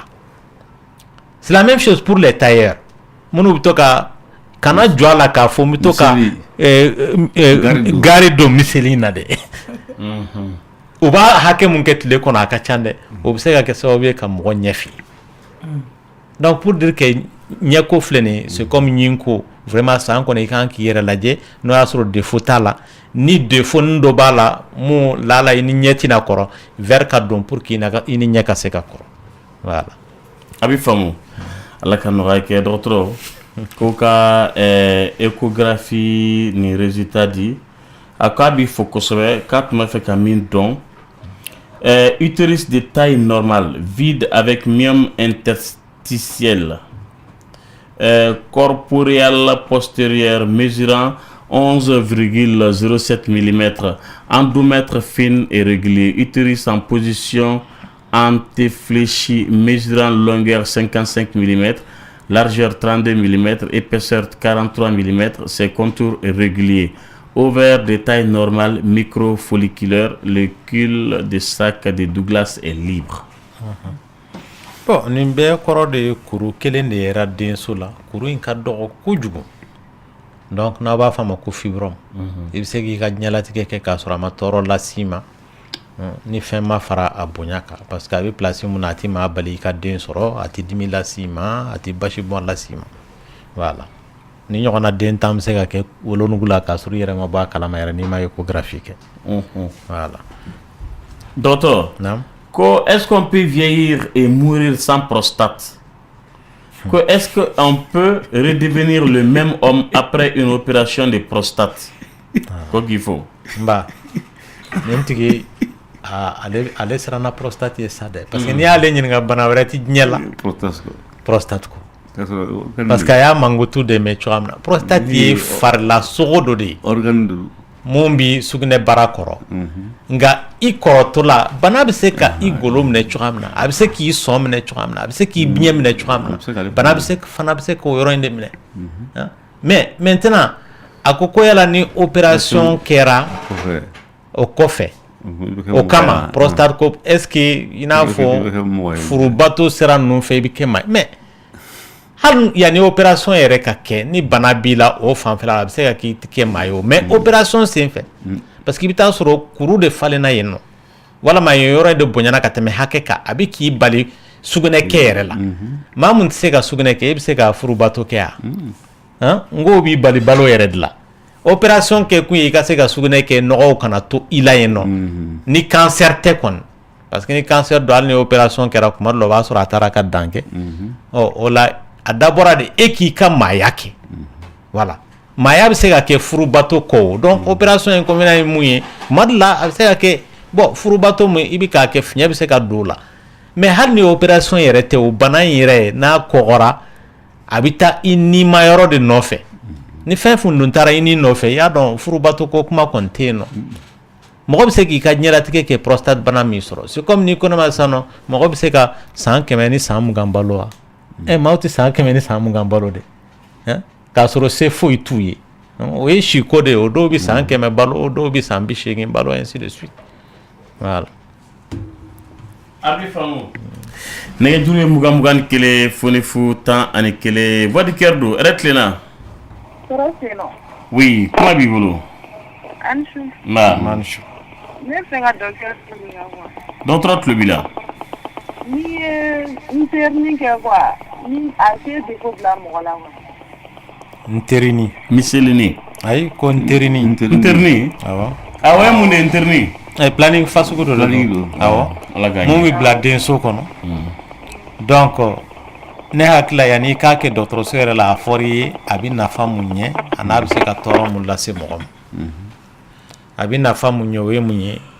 ale a efficacité ka bon kosɛbɛ parce que ni muso 1000 y'a kɛ mun bɛ kɔnɔ ta a tɛ tɛmɛ mɔgɔ 2 kan san kɔnɔ a da ka nɔgɔ wa ni i ma na ale bɔ o y'ale effet bannen ye maintenant a bɛ se ka défaut mun lase mɔgɔ ma ale yɛrɛ ko défaut n'o tɛ an b'a fɔ ko inconvénient o de ye k'a fɔ a bɛ se ka basi bɔ las'i ma kalo kɔnɔ basi bɛ se ka na a bɛ cun walama bon mɔgɔ do infection parce que a bɛ se ka kɛ sinamuso 3 b'a la ou bien sinamuso 2 b'a la bon o bɛ kɛ sababu ye donc infection b'a tigilama sɔrɔ bon kɔnɔdimi misɛnmaninw a bɛ se k'o fana bila a tigilama la donc o de ye fɛnw ye mun teri ni bɛ se k'a lase mɔgɔ ma. a bɛ faamu nɛgɛjuru ye 21 foni fu 10 ani 1 k'an bɛ Sikasokaw fo yɛrɛ tilenna yɛrɛ dɔrɔn kuma b'i bolo ɲininkali dɔ de bɛ ne bolo sisan bɛ mɔgɔ min na o sisan bɛ ka n terinin kɛ yan awɔ o de kun don an b'aw bɛɛ fo n'Ala sɔnna Ala ka nɔgɔya kɛ amina dɔgɔtɔrɔ ayiwa ko min tun y'a fɔ k'ale sin b'a ŋɛɲɛ a ko ale tɛ soutien don dɛ ale ye parfum donc i ye allergie min fɔ a bɛ se ka ko de ye k'a fɔ ko son corps ne supporte pas quelque chose qu'elle a dû peut-être utiliser o tɛna ko ye k'a b'i fo kosɛbɛ a bɛ bɔ Segu mara la k'an ka foli b'a ye n'Ala sɔnna Segukaw tulo b'i la nɛgɛjuru ye 21 foni fu 10 ani 1 dɔgɔtɔrɔ ko k'i fo a ko ale ka cycle ye 41 jours de ye ko ale ka jour de danger bɛ se ka kɛ don jumɛn de ye wagati jɔnjɔn tɛ nin na o parce que ale filɛ ka mun fɔ nin ye cycle régulier de ye cycle régulier parce que muso fasugu 2 de bɛ yen dɔw ta ye cycle régulier ye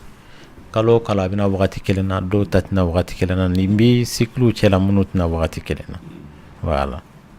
a bɛ faamu n'a dun tɛna wagati kelen na gɛrɛsɛgɛ sɔrɔ wagati fana tɛ wagati kelen ye o la dɔgɔtɔrɔ a ko ale ka kalo labɔ bilala tile fila la han tuma dɔ la a bɛ tile kelen kɛ tuma dɔ la a bɛ tile 2 kɛ ko yala k'o ka ɲi wa ale bɛ san joli la a m'o fɔ n'o ma se ka si dɔn a ka gɛlɛn ka se k'a jaabi basi tɛ nka ni denmisɛnnin don laada man ka jigin tile 3 kɔrɔ a man ka tɛmɛ dɔgɔkun 1 fana kan voilà nka pli mɔgɔ bɛ kɛ baliku ye ka taa fɛ pli laban dɔ bɛ bɔ a fanga la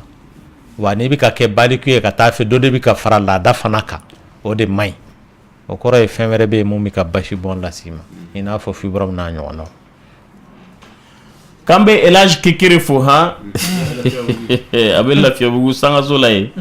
Elage Kekere bɛ farafinfura caman de bɔ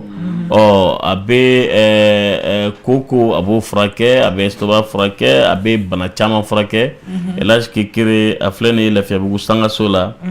Lafiyabugu ka ɲɛsin Sɛtigiw ka yɔrɔ ma awɔ Elage Kekere ka numéro de téléphone tɛnɛ o ye 73 22 87 45 73 22 87 45 n ye min fɔ sisan Elage Kekere kan i bɛ se ka segin a kan anglais la wa tɛnɛ anglais la an t'a to ni minute tɛmɛna n e panna Nigeria kunna yɛrɛ fana ni minute 30 tɛmɛna Ala ka hakili ma d'an ma a kɛra la kama Elage Kekere ye nin mɛn dɛ farafinfura bɔla de don a bɛ Lafiyabugu étage la ka ɲɛsin sɛfeere yɔrɔ ma han k'an ka foli n'Ala sɔnna i tɛ se ka foli fana kɛ anglais la tɛnɛ a kɛra baara ye ne bɛ se ka fɛn 2 dɔrɔn de fɔ anglais la o jumɛn ni jumɛn de ye ayiwa a y'a tulo kɛrɛfɛ sigi sɛnɛ tɛnɛ bɛna anglais fɔ ne bɛ se ka min fɔ anglais la I love you ala ale ni hello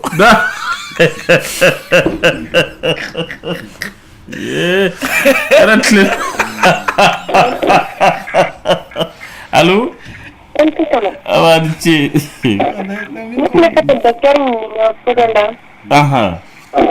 ni problème de cœur bi la c'est la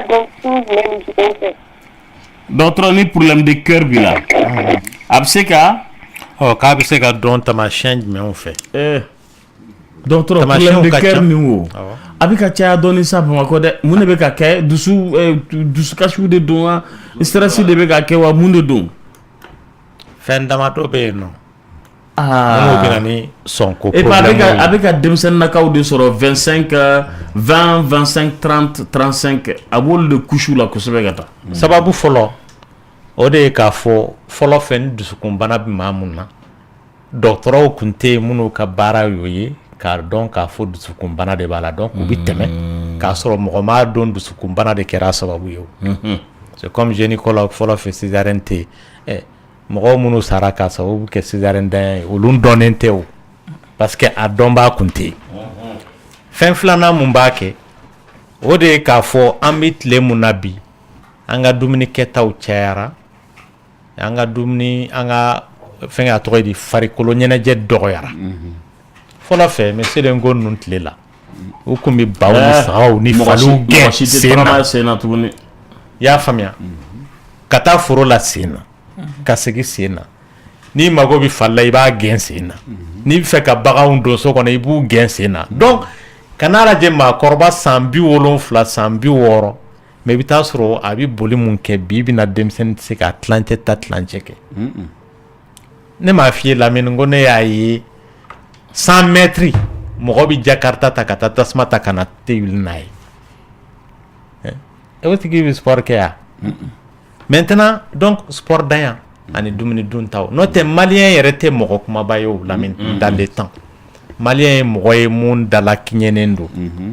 i bɛ taa sɔrɔ a fasalen tɛ a man bɔ n'a bɔra siya dama dɔ kɔ mais bi bina alimentation bɛ ka na an fɛ américains ta bɛ ka na donc mɔgɔ kumabaw bɛ caya Mali la ka tɛmɛ mɔgɔ jalamaniw kan chinois ka alimentation bɛ ka na yan nɔ français ta bɛ ka na donc hali hadamaden yɛrɛ farikolo kɛcogo an bɛ bolimafɛnw minnu utiliser an forme bɛ yɛlɛma ka kɛ o kɛbaaw ye i bɛ taa sɔrɔ sisan an bɛ tile min na mɔgɔw bɛ caya minnu épaule karilen don parce que saki girimanw minnu ordinateur kɛn bɛ ka saki kɔnɔna fa donc a tigi sanga ni wagati a bɛ k'o ta donc finalement kɛrɛ bɛ jɛngɛ de moto bolilaw donc ni mun bɛ ka moto boli n t'a dɔn u bɛ ka moteur de lamɛn wa ou bien fɛn don donc ni moto jɛngɛnna fan mun fɛ kunkolo bɛ jɛngɛ o fɛ tɛgɛ bɛ jɛngɛ o fɛ donc tɛgɛ wagalenw tɔɔra hali mobili bolila dɔw b'a kɛ Lamini i bɛ taa sɔrɔ a tigi mobili bolila non seulement vitre jigin t'a ɲɛ dɛ i bɛ taa sɔrɔ a kɛn bɛ ka vitre jigin ka tila k'a tɛgɛ labɔ kɛnɛma donc tellement a kɛrɛ bɛ jɛngɛ donc bon muso fanfɛla la i bɛ hakɛ to fɔlɔ fɛ maliyɛn muso kuna sigilan b'a la sisan maliyɛn muso sigilan t'a la bilen bɔbaran yɛrɛ pasilen don mobili kɔnɔ sigi kɔkuru Jakarta ka sigi donc fɔlɔ fɛ musow bɛ susuli mun kɛ o b'a to i bɛ taa sɔrɔ cɛkisɛ in bɛ kari wa n'u mana den bambu i bɛ taa sɔrɔ n'u ye kɔnɔ ta cɛkisɛ in mana kari n'u ye den bambu cɛkisɛ in bɛ segin a nɔ la o bɛɛ dabila la sisan parce que tubabuw minnu fɛ o habitude bɛ yen nɔ i bɛ taa sɔrɔ u bɛ sportw kɛ fana minnu b'u fari sigi u cogo la donc an bɛ ka tubabu fariw ta alors que tubabu yɛrɛ bɛ fɛ ka segin ka na anw ta ma donc bɛɛ y'i ta bila parce que en réalité an bɛ ka taa rythme min fɛ tubabu fana kun y'a daminɛ n'o de ye wagati dɔ nana u y'a dɔn k'a fɔ tiɲɛ yɛrɛ la an bɛ sira min kan nin tɛ ɲuman ye i jɔ an ka segin an kɔ bon sisan de an bɛ ka taa o sira ninnu fɛ donc n bɛ fɛ ka mun fɔ dɔrɔn dumuni kɛcogo ale ni farikolo ɲɛnajɛ kɛbaliya de parce que sɔn filɛ a ka baara ye mun ye a bɛ n'a fɔ pɔnpu min bɛ foro sɔn ji la donc ni foro kɔnɔ yɔrɔ dɔ bɛ yen ni ji m'a sɔrɔ a yɔrɔ jiriw bɛ sa donc sɔn ka baara ye mun ye ka joli lataga i fari la ka taa kunsigi la ka taa bila senkɔnɔ na ni joli ma yɔrɔ o yɔrɔ lasɔrɔ i fari la o bɛ kɛ bana ye a yɔrɔ bɛ sa maintenant mun b'a to sɔn bɛ se k'o baara in kɛ o k'a sɔrɔ joli sira ninnu dayɛlɛlen don ka ɲɛ k'u labila mun de bɛ joli siraw labila i bɛ farikolo ɲɛnajɛ mun kɛ ale ni i ti dumuni dun mun bɛ kɛn caya i fari la donc ne maa mun b'o kɛ joli siraw bɛ girin sɔn tɛ se ka joli lataga il faut que a ka effort ba kɛ plus fort sɔn bɛ effort kɛ a bɛ sɛgɛn wagati dɔ la a tɛ se k'o baara in kɛ bilen f'i ka fura de ta walasa a ka se ka baara in kɛ donc o de ye kɛriko banaw ye o voilà ala ka dɛmɛ kɛ ayiwa a bɛ mun na ala ka nɔgɔya k'u ye dɔgɔtɔrɔ an bɛ duman dɔ lamɛn ɔ an bɛ sɔrɔ ka tɛmɛ don kibaruya kan sɔnni dia dia dia dia kunte dia nyana desi bali hijali le duanye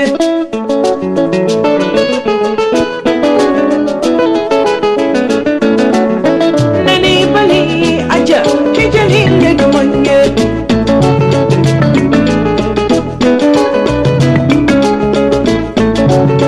miri mani kana kasi katika duanye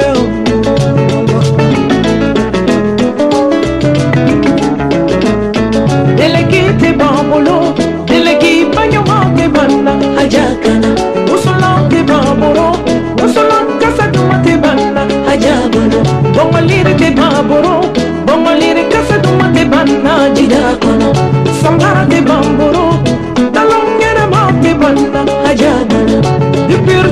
babolo de per compilete banna ajakana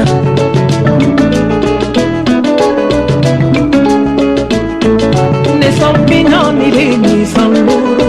madiana musungu ne sompina ni le ni sanluru madiana musungu ni ne sina konkora ma ajaba yelena odin fa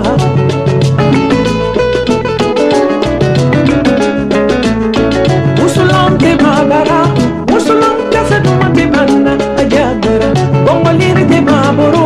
bongolir kasa duma te banna jida ko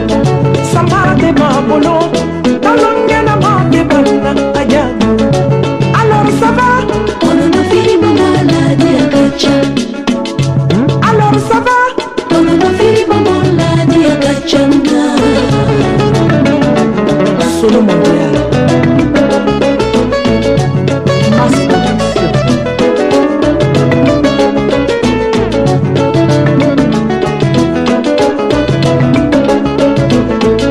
Sabia de babolo, la sabia de nyuma de banna ajabolo. Tapi de babolo, selita de nyuma de banna ajabolo. La cana de babolo, ala bato la cana de banna ajabolo.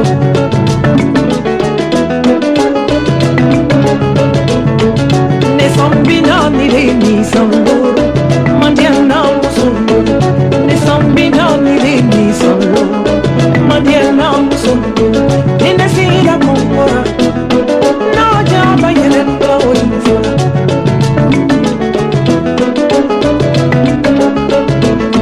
Ninasira kumbora na jaba yelenda olinfora Alors ça va on ne fait pas la diagacha Alors ça va on ne fait pas la diagacha Nani bali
Basite kambe Aisha Koune fokosbe aka donc li tene ya mabe kun firfir de ke retlina Redoro ne ba kuma bibulo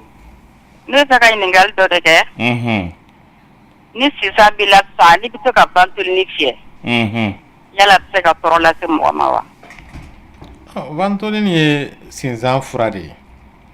ati basi ko la se mo ma furakɛli fɛn fɛn a bɛ baasi lase mɔgɔ ma mais i bɛ taa sɔrɔ fura bɛ nafa mun ɲɛ i ye o de ka ca ka tɛmɛ a baasi kan o n'o tɛ bana yɛrɛ mun b'i la o bɛ baasi mun lase ma fura t'a lase ma n ko de ye fura utiliser de kun ye a pikiri fana dun a bɛɛ ye kelen ye ne ba c'est comme ni kɔnɔma kunkolo de bɛ mɔgɔ la n'i ye paracetamol ta o bɛ baasi lase ma wa ale famu nɛgɛjuru ye mugan kelen foni futa ale filɛ ka bantoli mun fɔ ani pikiri bɛɛ parce que i bɛ taa sɔrɔ sinzantɔ i ka crise yan'a ka wuli i yɛrɛ b'a dɔn fɛn minnu b'a lawuli walama n'i mana don yɔrɔ mun na o b'a lawuli donc i b'o utiliser o la a ti wuli walama n'i y'a wuli tɔ la ye komi ale crise n'a bɛ fɛ ka wuli mɔgɔ fɛ a b'a su dɔ i la n'i y'a fura utiliser ɛrɛ tilenna. Bonsoir. Oui, comment bibolo? Mais chama babu radio makana wo. Ouais, je veux poser quelques questions au docteur s'il vous plaît. Bon, qu'est-ce que c'est que la stérilité secondaire? Ça c'est la première question. deuxième question, est-ce qu'il y a un autre médicament autre que le Proviron qui peut régulariser la stérilité?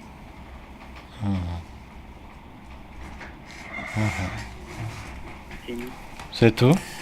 Oui, c'est tout. Alors, il faut la mettre là. D'autres, il faut que Djabi. Ale filɛ ka mun fɔ ko den sɔrɔbaliya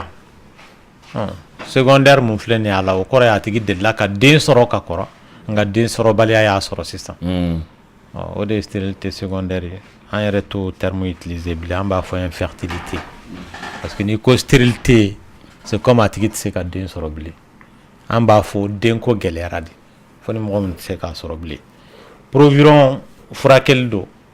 a bɛ se ka lawa ko problème furakɛ a fanfɛla la ko yala fura wɛrɛ bɛ yen nɔ mun ka ɲi ka tɛmɛ o kan a bɛ dépend bana min b'a la o sababu la kɛ lawa ko problème fasugu ka ca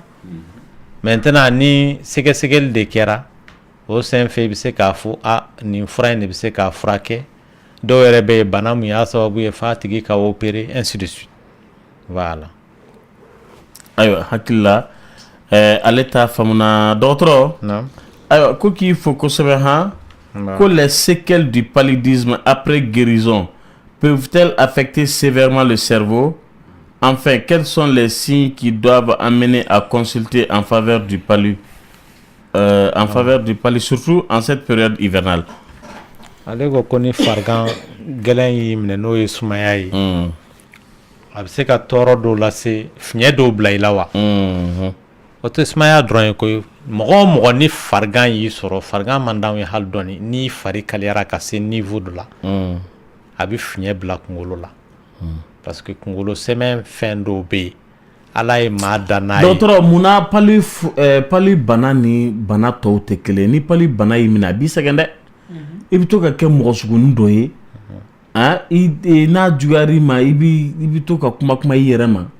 i t'i yɛrɛ bolo. I ko man di yɛrɛ ye mɔgɔ ko man di ye dumuni tɛ diya i da foyi den kelen tɛ bɛɛ i ma o yɛrɛ fana pali yɛrɛ tatɔla ka jugu ni hali n'a bila ye fana ni pali bɛ ka bɔ i fari la tɛnɛ wa furakɛli fana bɛ pali taamasiyɛnw de bila i la fana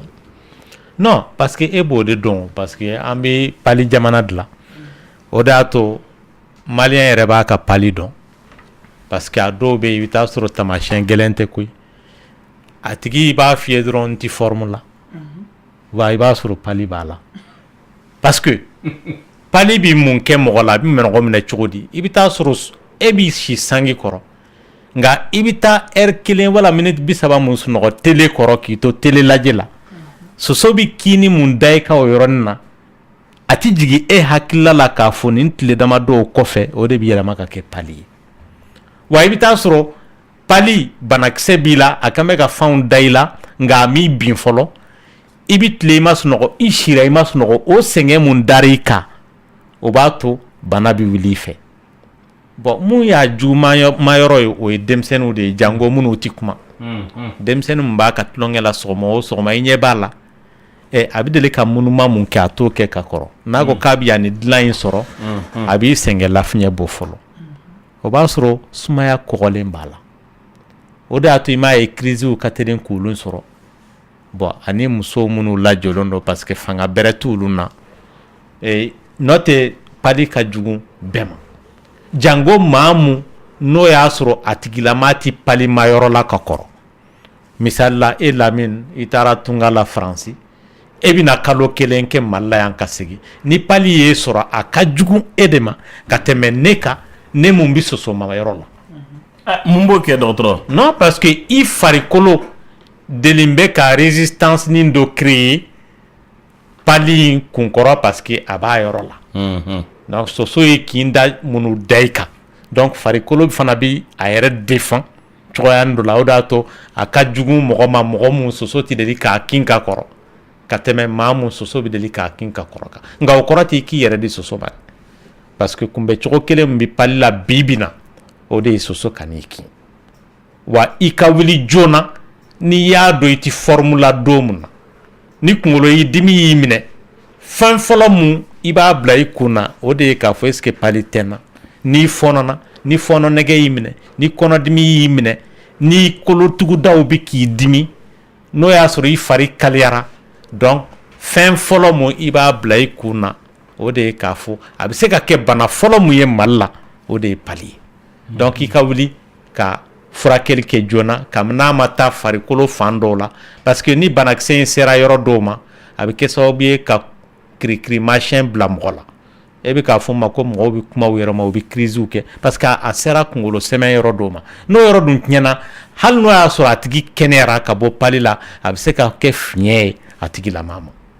wa maa dɔw a bɛ kɛ sababu ye ka joliko dɛsɛ de bila u la pali fasuguw ka ca voilà.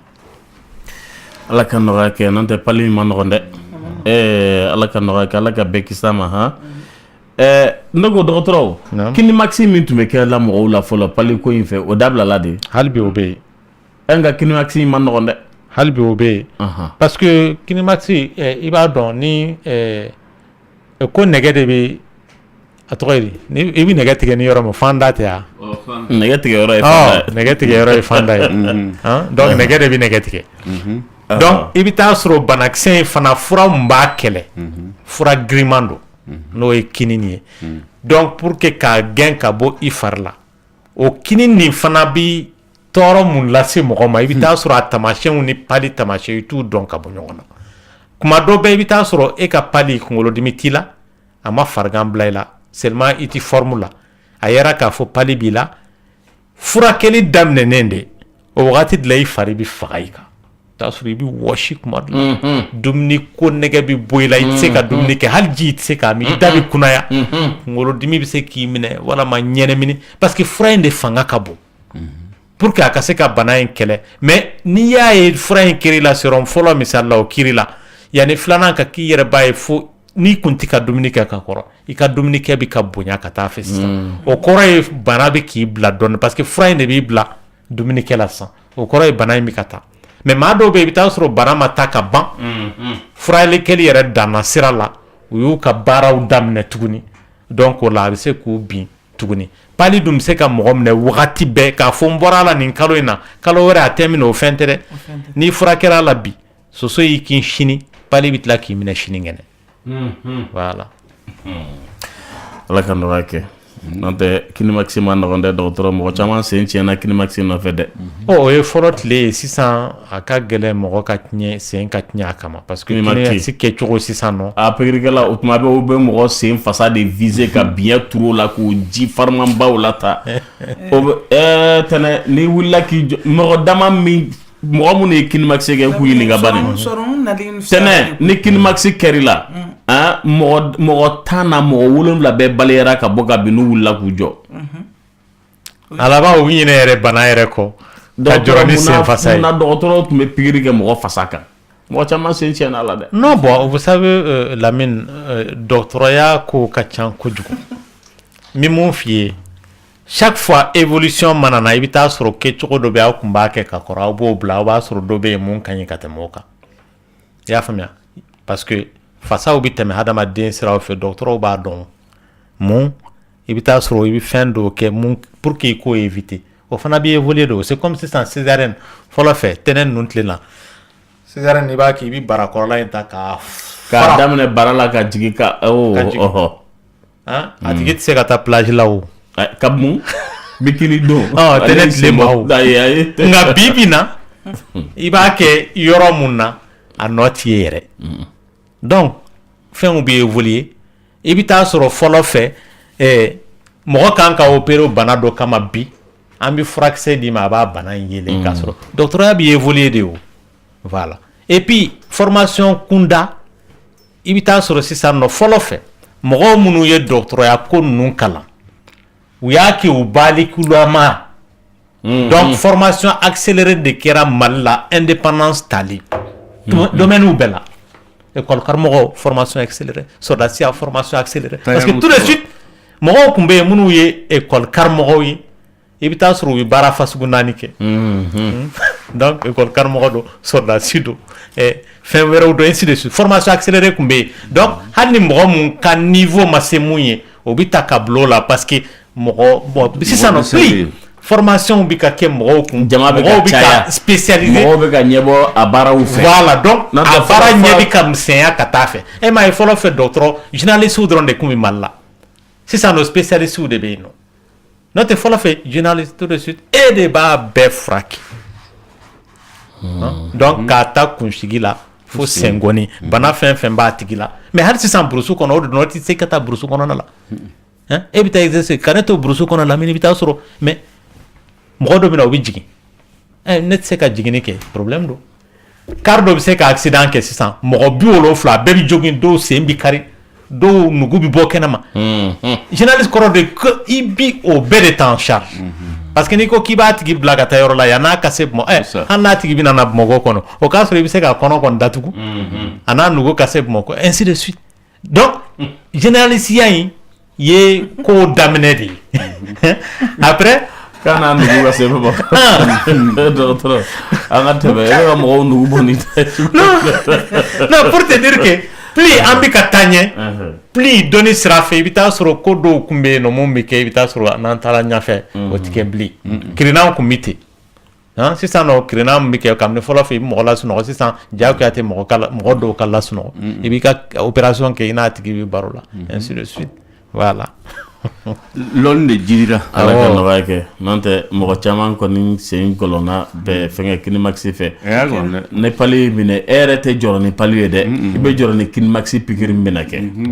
mais i bɛ taa bɛn ni mɔgɔ dɔw ye monsieur ko kinimakisi n'a ka farinya bɛɛ u bi non mais n b'a fiyɛ na spécialiste ale yɛrɛ bɛ ka min fɔ professionnel tun bɛ yen u b'a k'i bɔra ta ko pɛpɛpɛ dɔrɔn miseli o y'a sɔrɔ biɲɛ taara i tɛ bɔ o kalama a ji bɛ taa fana i tɛ bɔ a kalama pɛpɛpɛ in dɛ yanni o dimi bɛ b'i la dɛ o y'a sɔrɔ biɲɛ in donna dɔw bɛ pɛpɛpɛ u bɛ ka jeli de gɛn bobara la wa mɔgɔ filɛ nin ye n'i ma na parce que n'i y'a ye dimi bɛ maa la a sababu bɛ bɔ fasaw de la an b'a fɔ o ma ko nerf n'o tɛ ni problème y'olu sɔrɔ i sen bɛ dɔn tasuma la i t'a dɔn k'a fɔ i sen bɛ tasuma la c'est comme kunatɔ ninnu ou bien ni diabète ye mɔgɔ minɛ ka nerf minɛ a tigi sen bɛ dɔn tasuma la k'a sɔrɔ a ma bɔ a kalama fo ni mɔgɔw de y'a ta k'a bɔ a la donc n'i mana mɔgɔ bugɔ tan e b'o bugɔli mun kɛ i bɛ taa sɔrɔ i bɛ nerf ninnu de kirin bugɔli fitinin mun ɲɛ b'a la kana jɔ a la dɛ n'i y'a kɛ mɔgɔ la dɔrɔn dimi sira ninnu i b'olu de faga k'u kirin an fitininama ko non ko ni dɔgɔtɔrɔ ye bubara gosi k'a bɛ ka jeli de gɛn ka bɔ yen walasa biɲɛ ka e ma chinois ka piqûre ya ko k'a bɛ biɲɛ turu la yɔrɔ dɔw fana bɛ yen dɔgɔtɔrɔ dɔw bɛ yen olu bɛ i bubara minɛ k'a pincer dɔrɔn ka biɲɛ turu a la n b'a fɔ n k'a gosi de jeli ka taa docteur a kɛlen bɛ i b'a fɔ ko Lamine tun bɛ siran pikiri ye dɛ a kuma kɛcogo b'a jira non pikiri fana kɛcogo Lamine bɛ ka mun fɔ tan nɔ wa hali o wagati la mɔgɔw bɛ yen u bɛ pikiri k'i la tɛnɛ e t'a dɔn k'a fɔ pikiri kɛra e bɛ bɔ a kalama o b'a sɔrɔ farin a tɛmɛna an ko de y'an siran pikiriw ɲɛ a dɔw tigɛ et puis i ka bana o bana i ka turu bɛ taa bɛn olu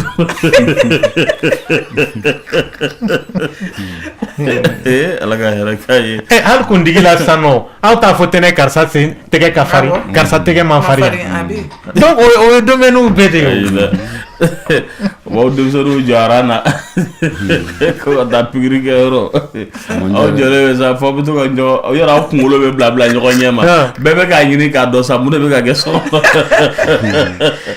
tɛnɛ aw b'aw t'o kɔn dɔrɔn miiri ni filɛli la ɲɛfɛ mɔgɔ mana fɔ wɔyi a y'a sɔrɔ tɔw y'u yɛrɛ ɲini mɔgɔkɔrɔbaw b'aw gɛngɛ de i b'a fɔ k'u bɛ ka misiw fara ɲɔgɔn a bɛ kurukɔnɔ minɛ Lamine o tɛ pikiri dɔrɔn ye koyi a bɛ kɛ n'aw y'o tigi kan tigɛ de Lamine pikiri dɔrɔn t'o ye koyi k'an to médecine 3e année la kabini n'a fɔra ko san Lamine mɔgɔw bolila ka kɛnɛmala minɛ minnu ma se ka kɛnɛmala minɛ bɛɛ y'i pan k'i dulon sa sa parce que a bɛ dɔn k'a fɔ a bɛna dugumala de fɛ minnu ma se ka bɔ fenêtres ni da fɛ olu y'u pan k'u dulon ban sanfɛ yen nɔ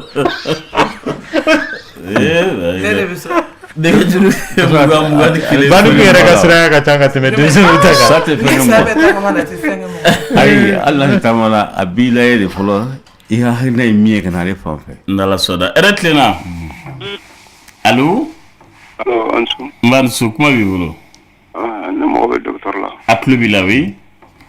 ne dɔgɔkɛ de bɛ yen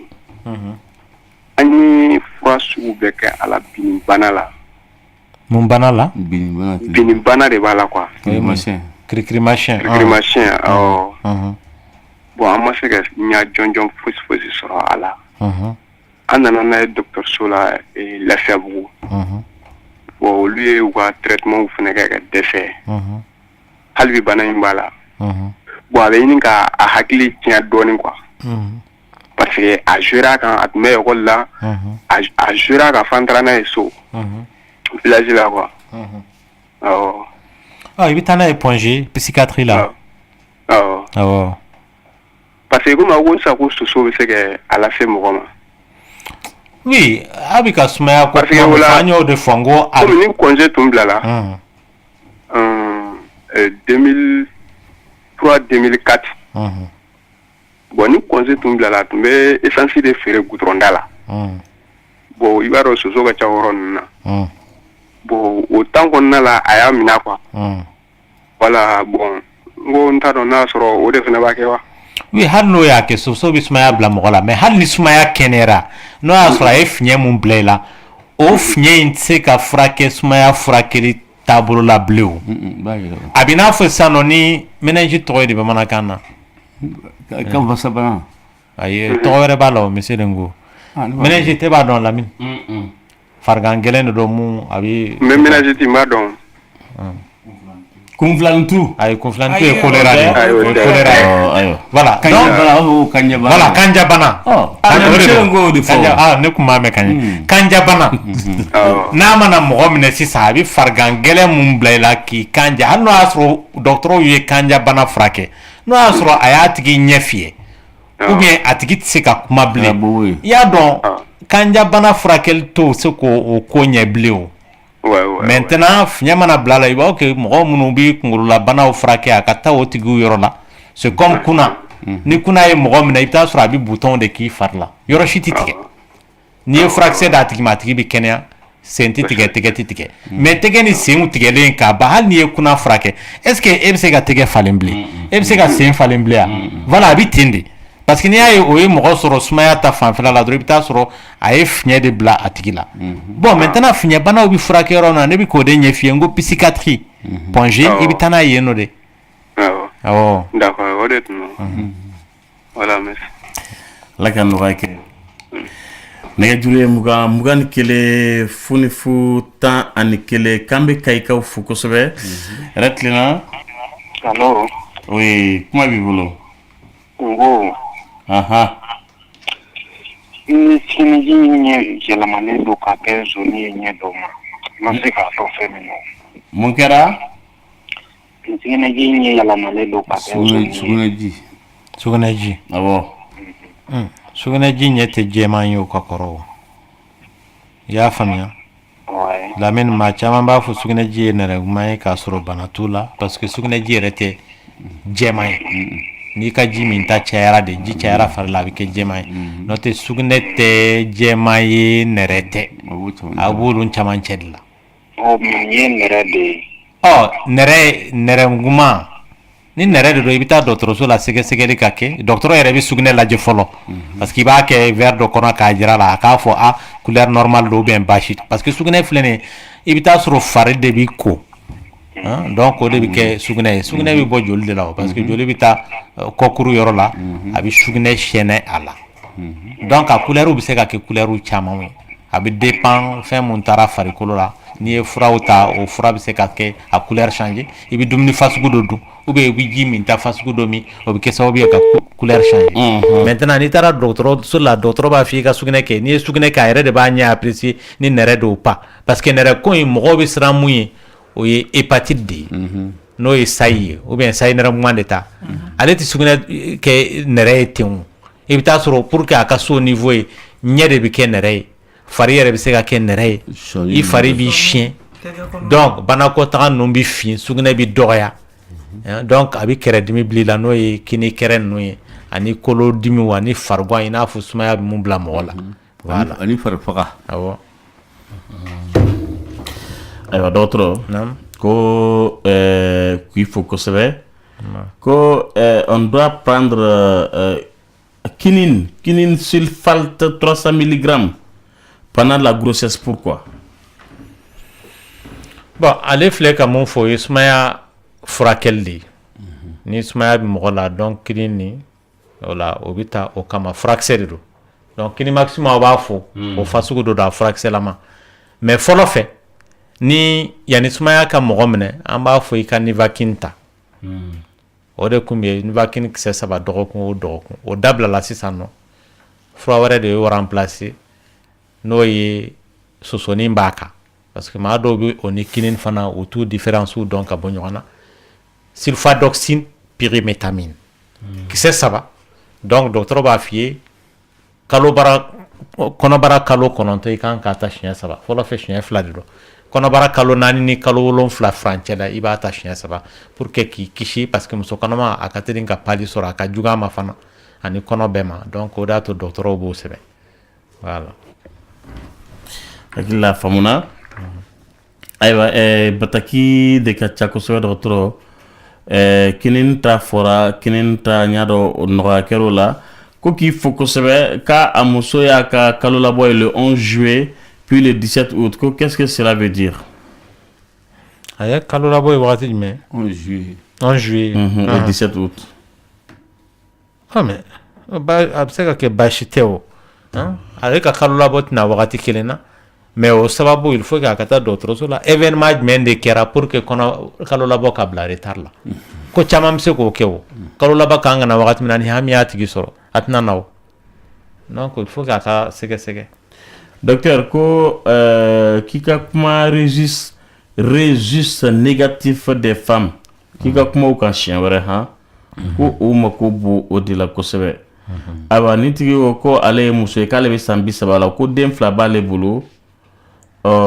ko aywa furbato nege de be do ale la à tout bout du champ tuma be ko aywa ale kele abto ka ironi sodia ka ni fana ka stérile ko a o bale fana na ko yala ko mun problème bale soro ni chugonye a furlen do aywa mo nya fa ko a furlen no pasa ko dem fla babulu. Oui, stérile ou térininde ou. Maintenant, furubato nege kama amno te banayo. O yere de kakan, ikera che, ikera mso, ni furubato nege timno, kore i dafalente ou. Fin do bije. Voilà. Furu yere ke kunyo de ou.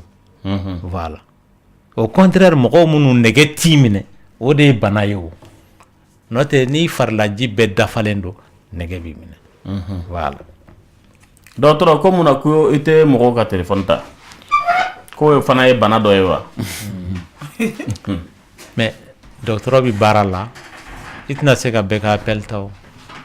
o da to hal wakati la lamine ne ku yanga viber datu iba donc muna parce que bita sura mi barake fenge ni ika email nuye ibse ka nere ka fenge bati email d'ail connexion be 24 heures sur 24 parce que imago bala ibika baraka ka administration ou bien sera wéré fait jamana wéré mo fait donc ibita suro chaque 30 secondes Viber tigin nous c'est qui interrompi ka barala ainsi de suite mais d'autres barad law il se ka appel soro kemen ça va kemen est-ce qu'il se ko beta il sait mouiller bota mais secrétaire ou be ka appel ta mais malheureusement mado ba fou non fait de kata est-ce que ni docteur be opération il se ka appel ta consultation do be ne bi ka ki se ka appel ta oh ibi dakas no ibi seli ibi dominique donc autant libre halite mo monte docteur bet se ka appel ta wakati be voilà mais appel ko flene timinanja ko do ne mago mo wala ni awere so ma masro na awere tle gon fe na awere choufe mais et atigi wele samata ya welo minute flana sabana ainsi de suite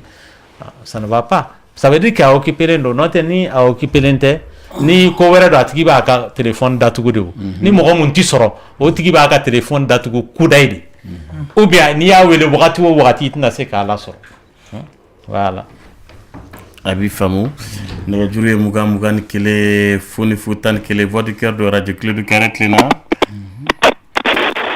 Allô? Oui, comment il vous docteur Tlebila amanchi na kuma bɛ kuma bi de bɛ na bɔ fura caman kala ma se ka furakɛ kuma bi wa kunkolo dimi kan kunkolo fankelen sifali bon ale bi furakɛ yɔrɔ min na o ORL de n'i taara Gabriel Touré la i b'a fɔ ko kunkolo dimi a tɔgɔ ye gɔnɔ banaw bi furakɛ yɔrɔ min na bon ne bɛ Kayi de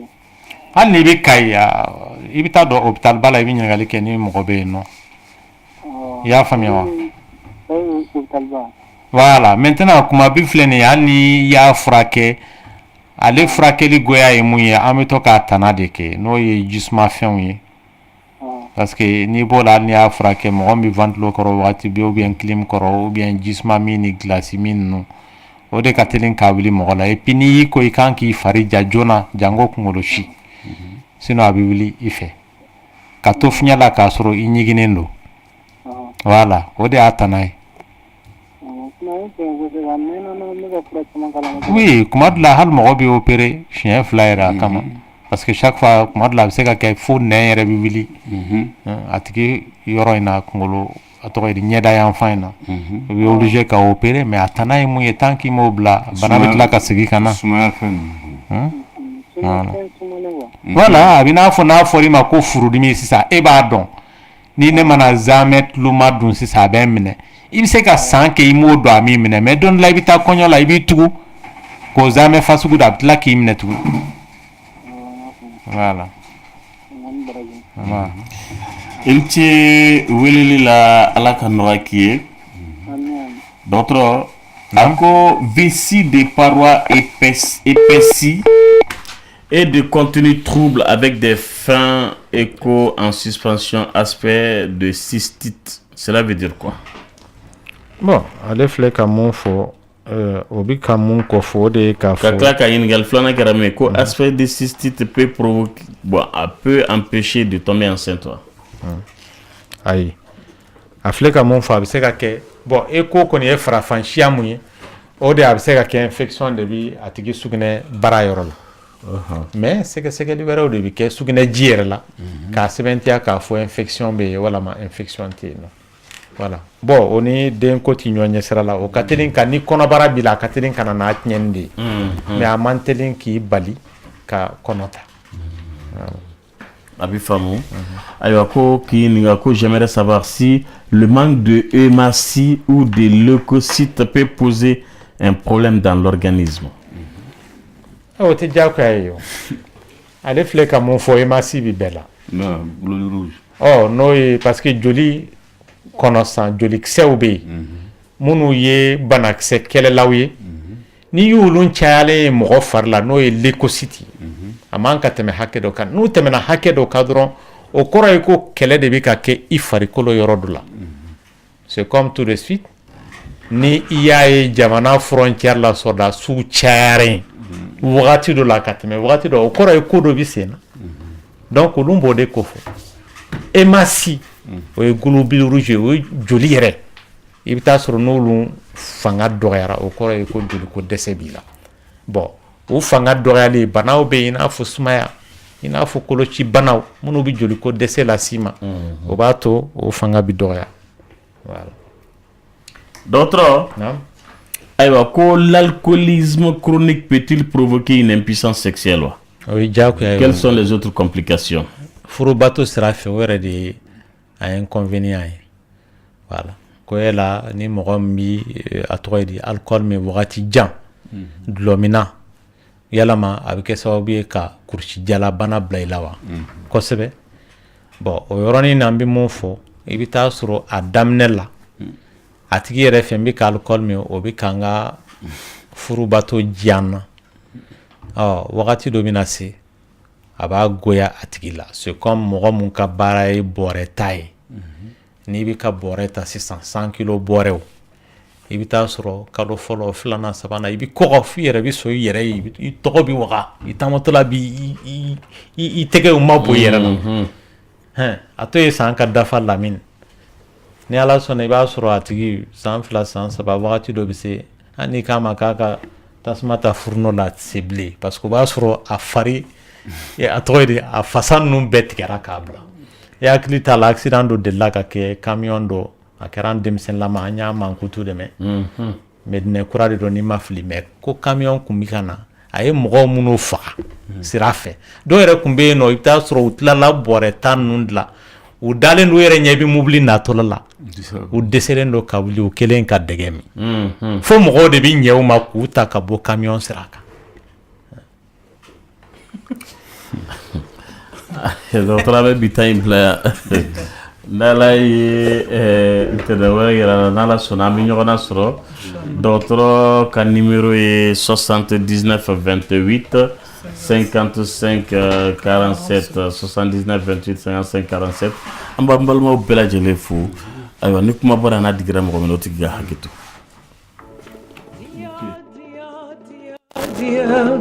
kunte dia nyana desi bali hijali le duanye